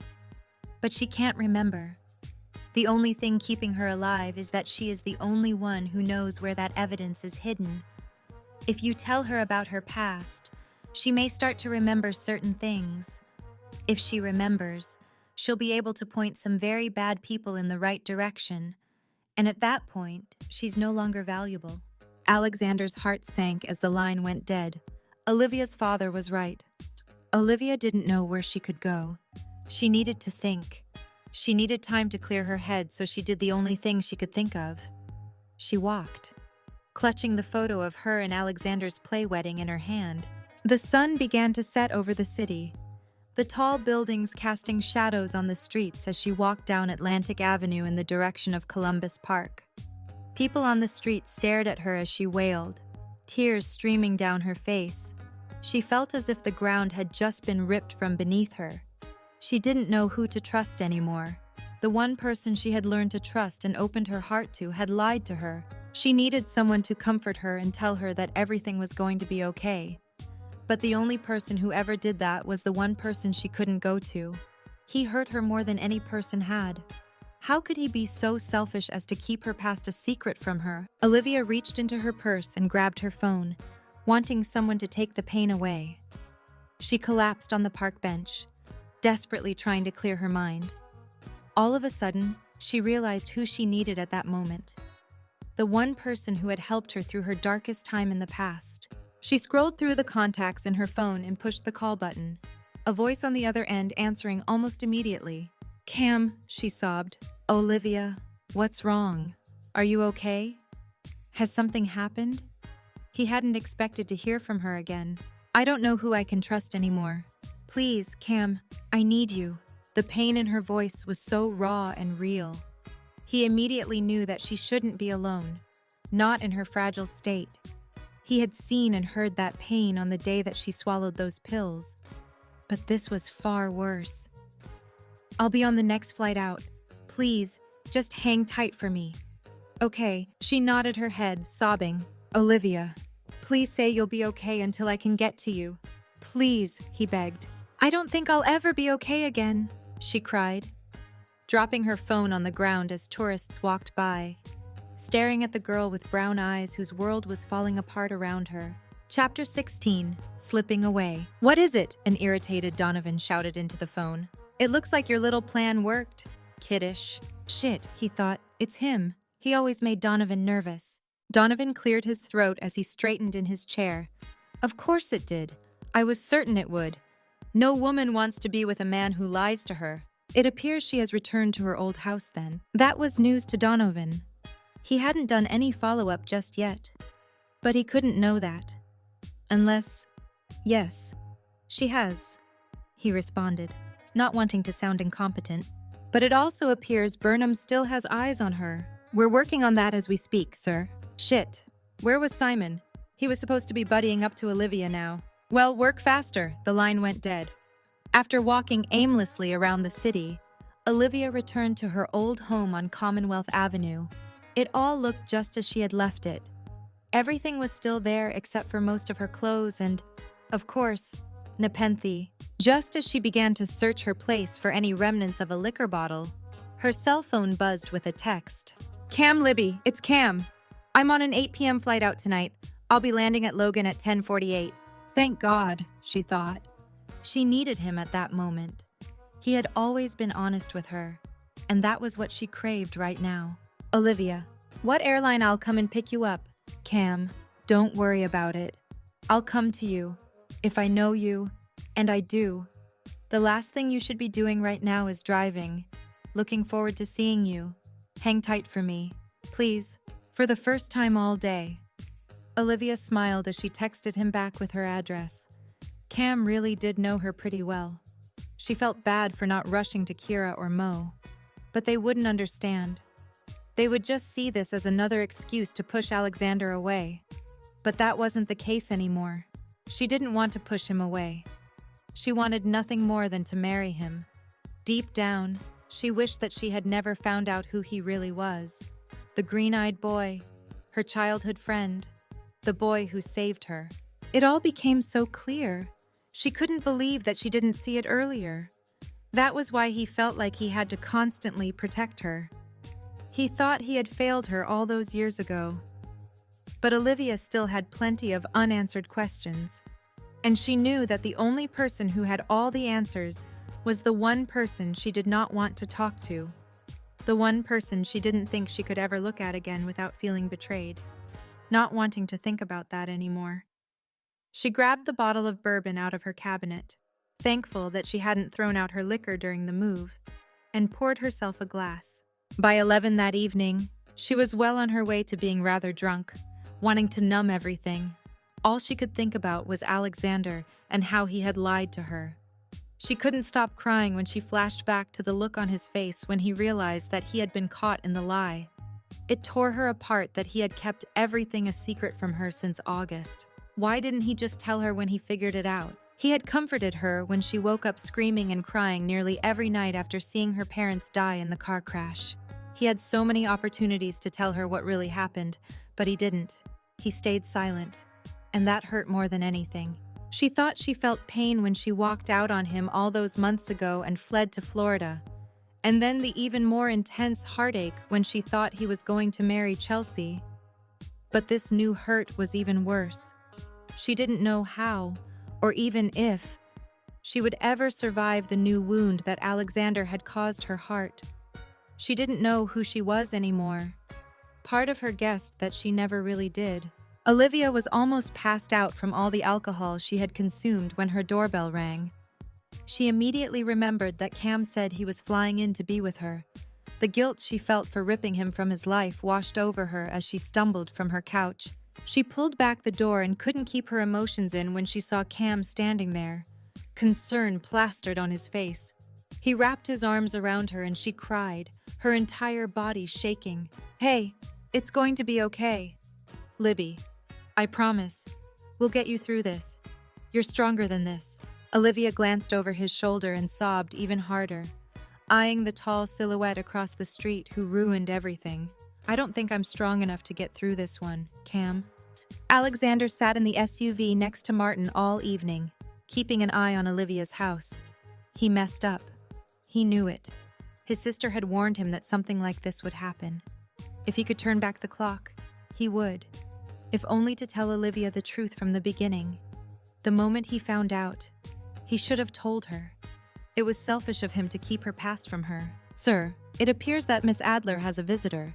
Would you like me to intercept? Alexander snapped out of his daydream and refocused his eyes on Olivia's front door. Cam. Of course, Alexander thought. She would call him. He wanted to walk up to him and ask what the fuck he was doing there. He mustered enough courage to open the passenger side door with the intention of doing just that when he saw Olivia appear in the doorway. He stood frozen in place when he saw how broken she looked. And he did that to her. He made her feel like that. He wanted to scream when he saw Cam drop his bags and wrap his arms around her, soothing her tears. That's supposed to be my job. Alexander couldn't move, even though he knew he should. She shouldn't see that he was out there, watching her. His brain tried to tell his legs to move and get back in the SUV, but they wouldn't listen. He stood on the sidewalk, a deer in the headlights, when Olivia's eyes met his. "I'm sorry," he mouthed to her. She shook her head and began to cry even harder before Cam helped her into the house. Alexander's mind began to race. It had only been a few hours since she ran out on him, and she was already inviting another man into her home. And not just any man, a man she had been intimate with in the past. He started to feel Olivia slowly slipping through his fingertips, and all he could see was red. "You're drunk, aren't you?" Cam asked after helping Olivia back inside her house. "I couldn't help it, Cam. I needed to dull the pain. I just didn't want to feel anymore. I'm done feeling." He followed Olivia into her living room, watching as she made her way toward a large collection of liquor bottles on the kitchen island, drinking from one. "You should probably sleep it off. Libby, we can talk tomorrow about what's going on. Sleep is the best medicine for you right now, not that bottle." "I can't sleep. Cam," she sobbed. "All I'll see when I close my eyes are his eyes staring back at me, betraying me, lying to me." Cam didn't know what happened, but he guessed it had something to do with Alexander. "I know it hurts right now," he said, his tone soothing as he rubbed her back. "But you need to sleep." He looked down on her. "Where is your bedroom?" Olivia glanced up the stairs. "Up there." She became dizzy from the sudden movement of her head and fell to the ground. "Whoa, easy there, sweetheart." He wrapped his arms around her, steadying her. "I'll help you upstairs. You need to lie down." She exhaled loudly. "Fine, you're the expert," she slurred. "Thank you," Cam replied quietly. Scooping her into his arms, he carried her up the stairs and into her bedroom. He placed her feet carefully on the ground before pulling back the covers and helping her into bed. Once she looked comfortable, he sat down next to her, pushing the hair out of her eyes, trying to calm her down. When he was sure that her tears were done, he stood up. "Get some sleep. Libby, I'll be downstairs on the couch if you need me." Olivia's hand shot out, grabbing his wrist. "Don't go. Please, stay. With me. I don't want to be alone when the nightmares come."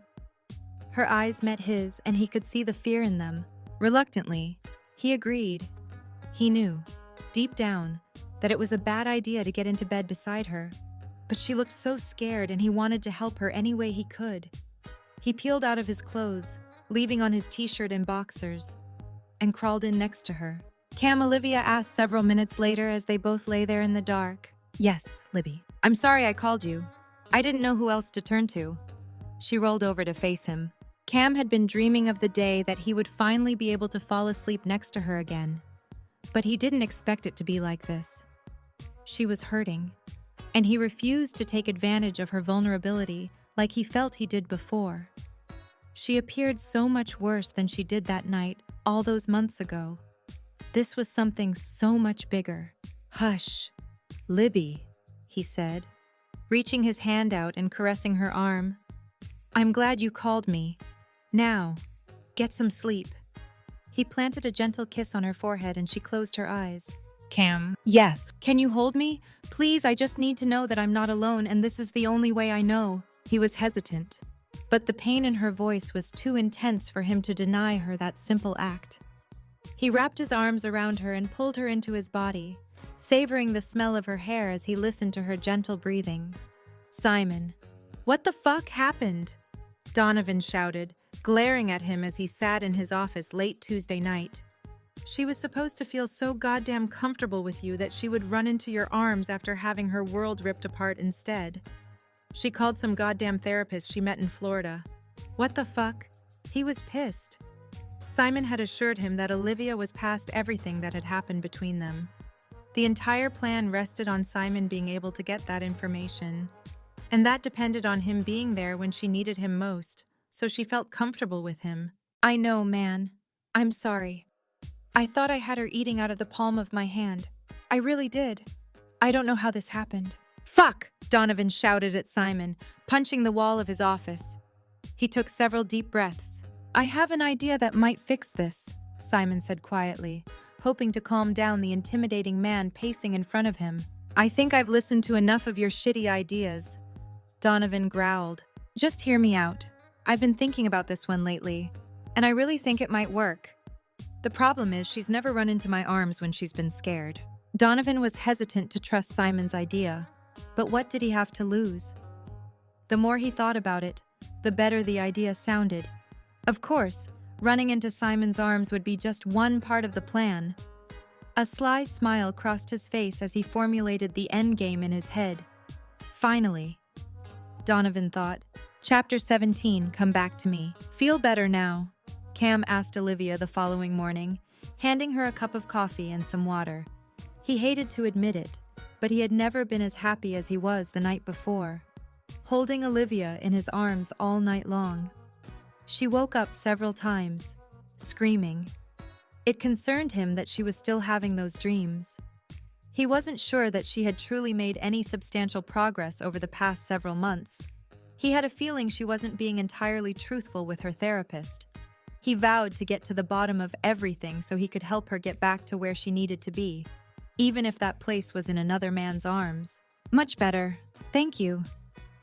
Olivia took a sip of her coffee, savoring the warm liquid as it traveled through her body. So what's going on, Libby? She eyed Cam suspiciously.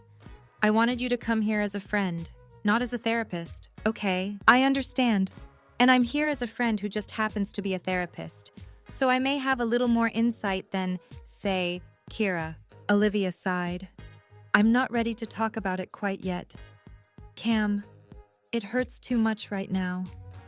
She looked away, trying to hide the tears that had reformed in her eyes at the thought of the months of lies that she had endured because of Alexander. He reached across the kitchen table and grabbed her hand. You need to talk about it eventually. You know that, right? He asked quietly. She turned her head back toward him, meeting his eyes, his kind silver eyes that never lied to her. I know. Throughout the rest of the day, Cam tried to get Olivia to talk about what was going on. And all day, she refused, the pain of Alexander's lies and secrets all too fresh in her memory. The more she thought about how much he kept from her, the more it hurt. Every time she thought about what Adele had said to her and the look on Alexander's face, she broke down. Who else was keeping secrets from her? She had no idea who she was. Alexander was the green-eyed boy in her dreams. He had known for so long, but he never said anything. I'm glad you're here, Cam, she said later that afternoon. He smiled at her, putting his arm around her as they lounged on the couch, watching some vampire show that she seemed to like. I'm glad I'm here too, but at some point, we need to talk. She stared ahead, her expression blank. I think there's something I need to do tomorrow night, she said flatly. What's that? He turned his head to look at her. She seemed like an entirely different person than she was that day at the bar just a few weeks ago. I need to go to open mic. I think Alexander will be there, and maybe I'll be able to move on and begin to talk about this if I go. It always seems to help. Singing, that is. She turned her head, meeting Cam's eyes, tears trickling down her cheeks. If that's what you think you need so that you can begin to heal, then let's do that. When Olivia emerged from her house Thursday evening, she was surprised to see her Audi sitting out front.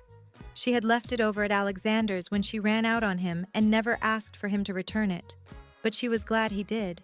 She walked down her front steps toward her car and scrunched her eyebrows in confusion, wondering how she would get in without her keys. What's wrong? Cam asked, noticing her hesitation. Nothing.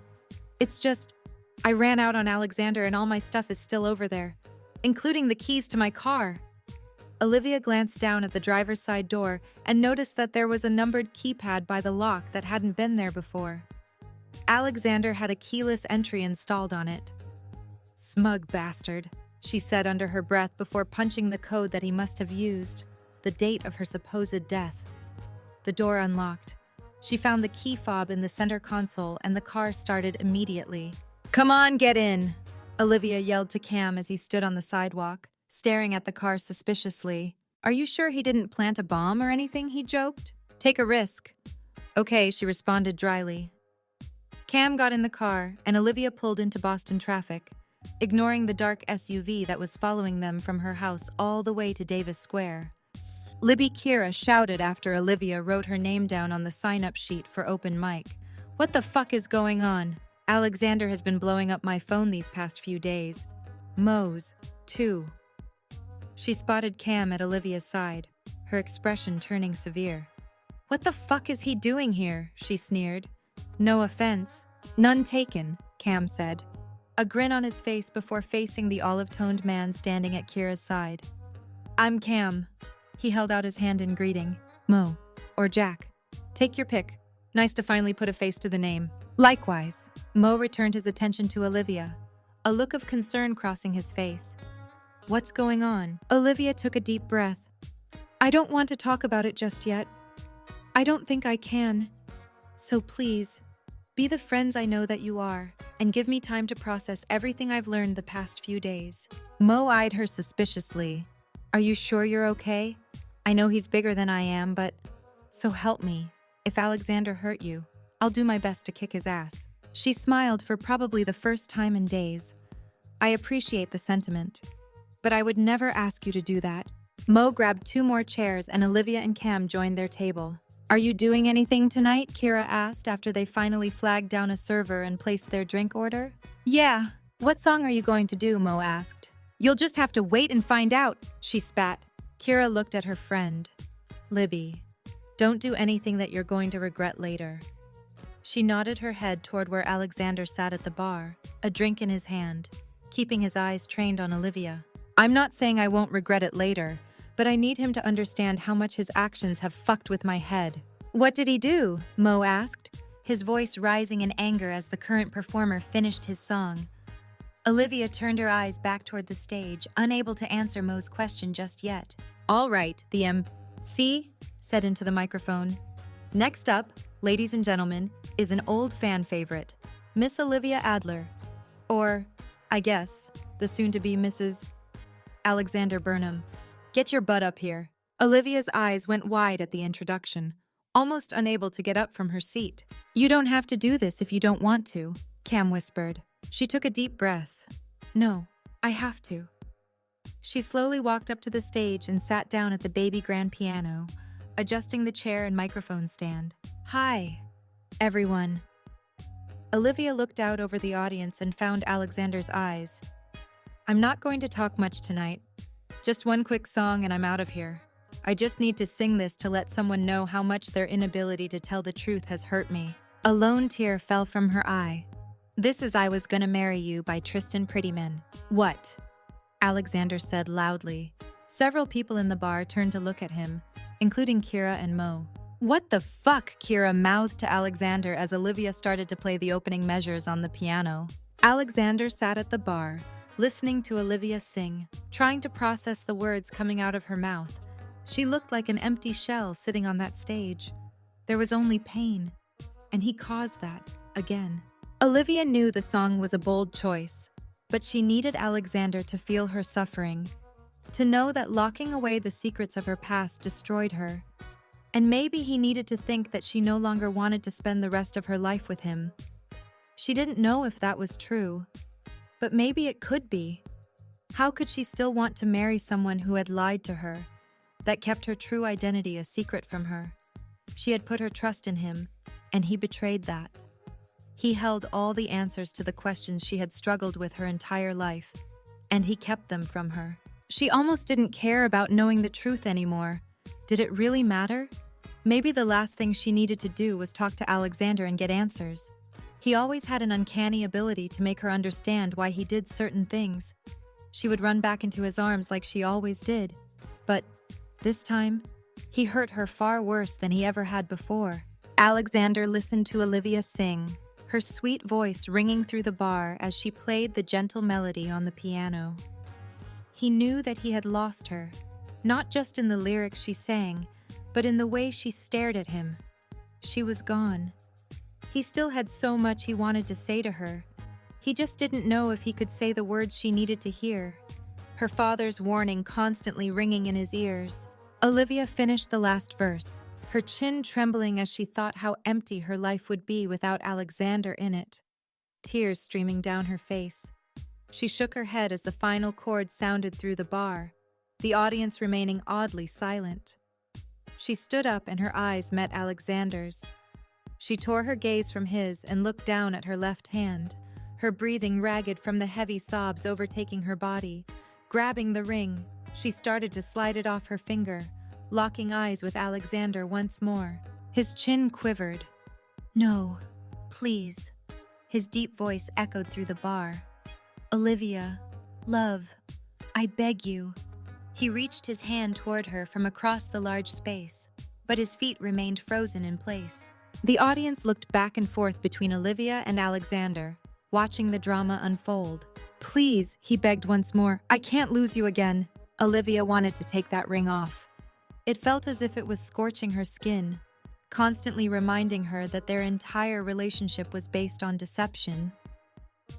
"I'm not sure I was ever yours to lose," she whispered through her tears, staring at him as she slid her ring back into place, keeping it on. She bolted off the stage and ran to the table, grabbing her purse, not saying a word to anyone. Cam jumped up from his chair and followed her out of the bar. She practically ran down the sidewalk, her sobs heavy, not caring how many people gave her strange looks. She entered the unlock code through her tear-stained eyes and got behind the wheel of her car, her cries making her entire body shake. She knew, at some point, she would take off the ring. She just wasn't ready for that yet. Seeing Alexander again made her entire body ache. She hated looking into those green eyes that she saw every night. It hurt that she wasn't worth the truth to him, and she wanted nothing more than to leave and never return to Boston. The city that once held so many fond memories, now only held heartache and pain at every turn. She looked over the steering wheel, almost hoping to see Alexander come running out of the bar to talk to her, to tell her how sorry he was, to say that he was a fool for destroying their relationship, to promise that he would make it up to her. But that never happened, so Olivia cried even harder. Cam walked up to the driver's side door and opened it, helping her out. "Oh, Cam," she cried into his chest, hugging him with all her strength as she trembled from her sobs. "Come on, Libby, you're in no condition to be driving." He helped her over to the passenger side before getting behind the wheel and turning on the GPS, punching in Olivia's address. During the short drive back to her house, the crying didn't stop. It only got worse. Cam wondered if she would ever return from this, and what it would take to get her to bounce back.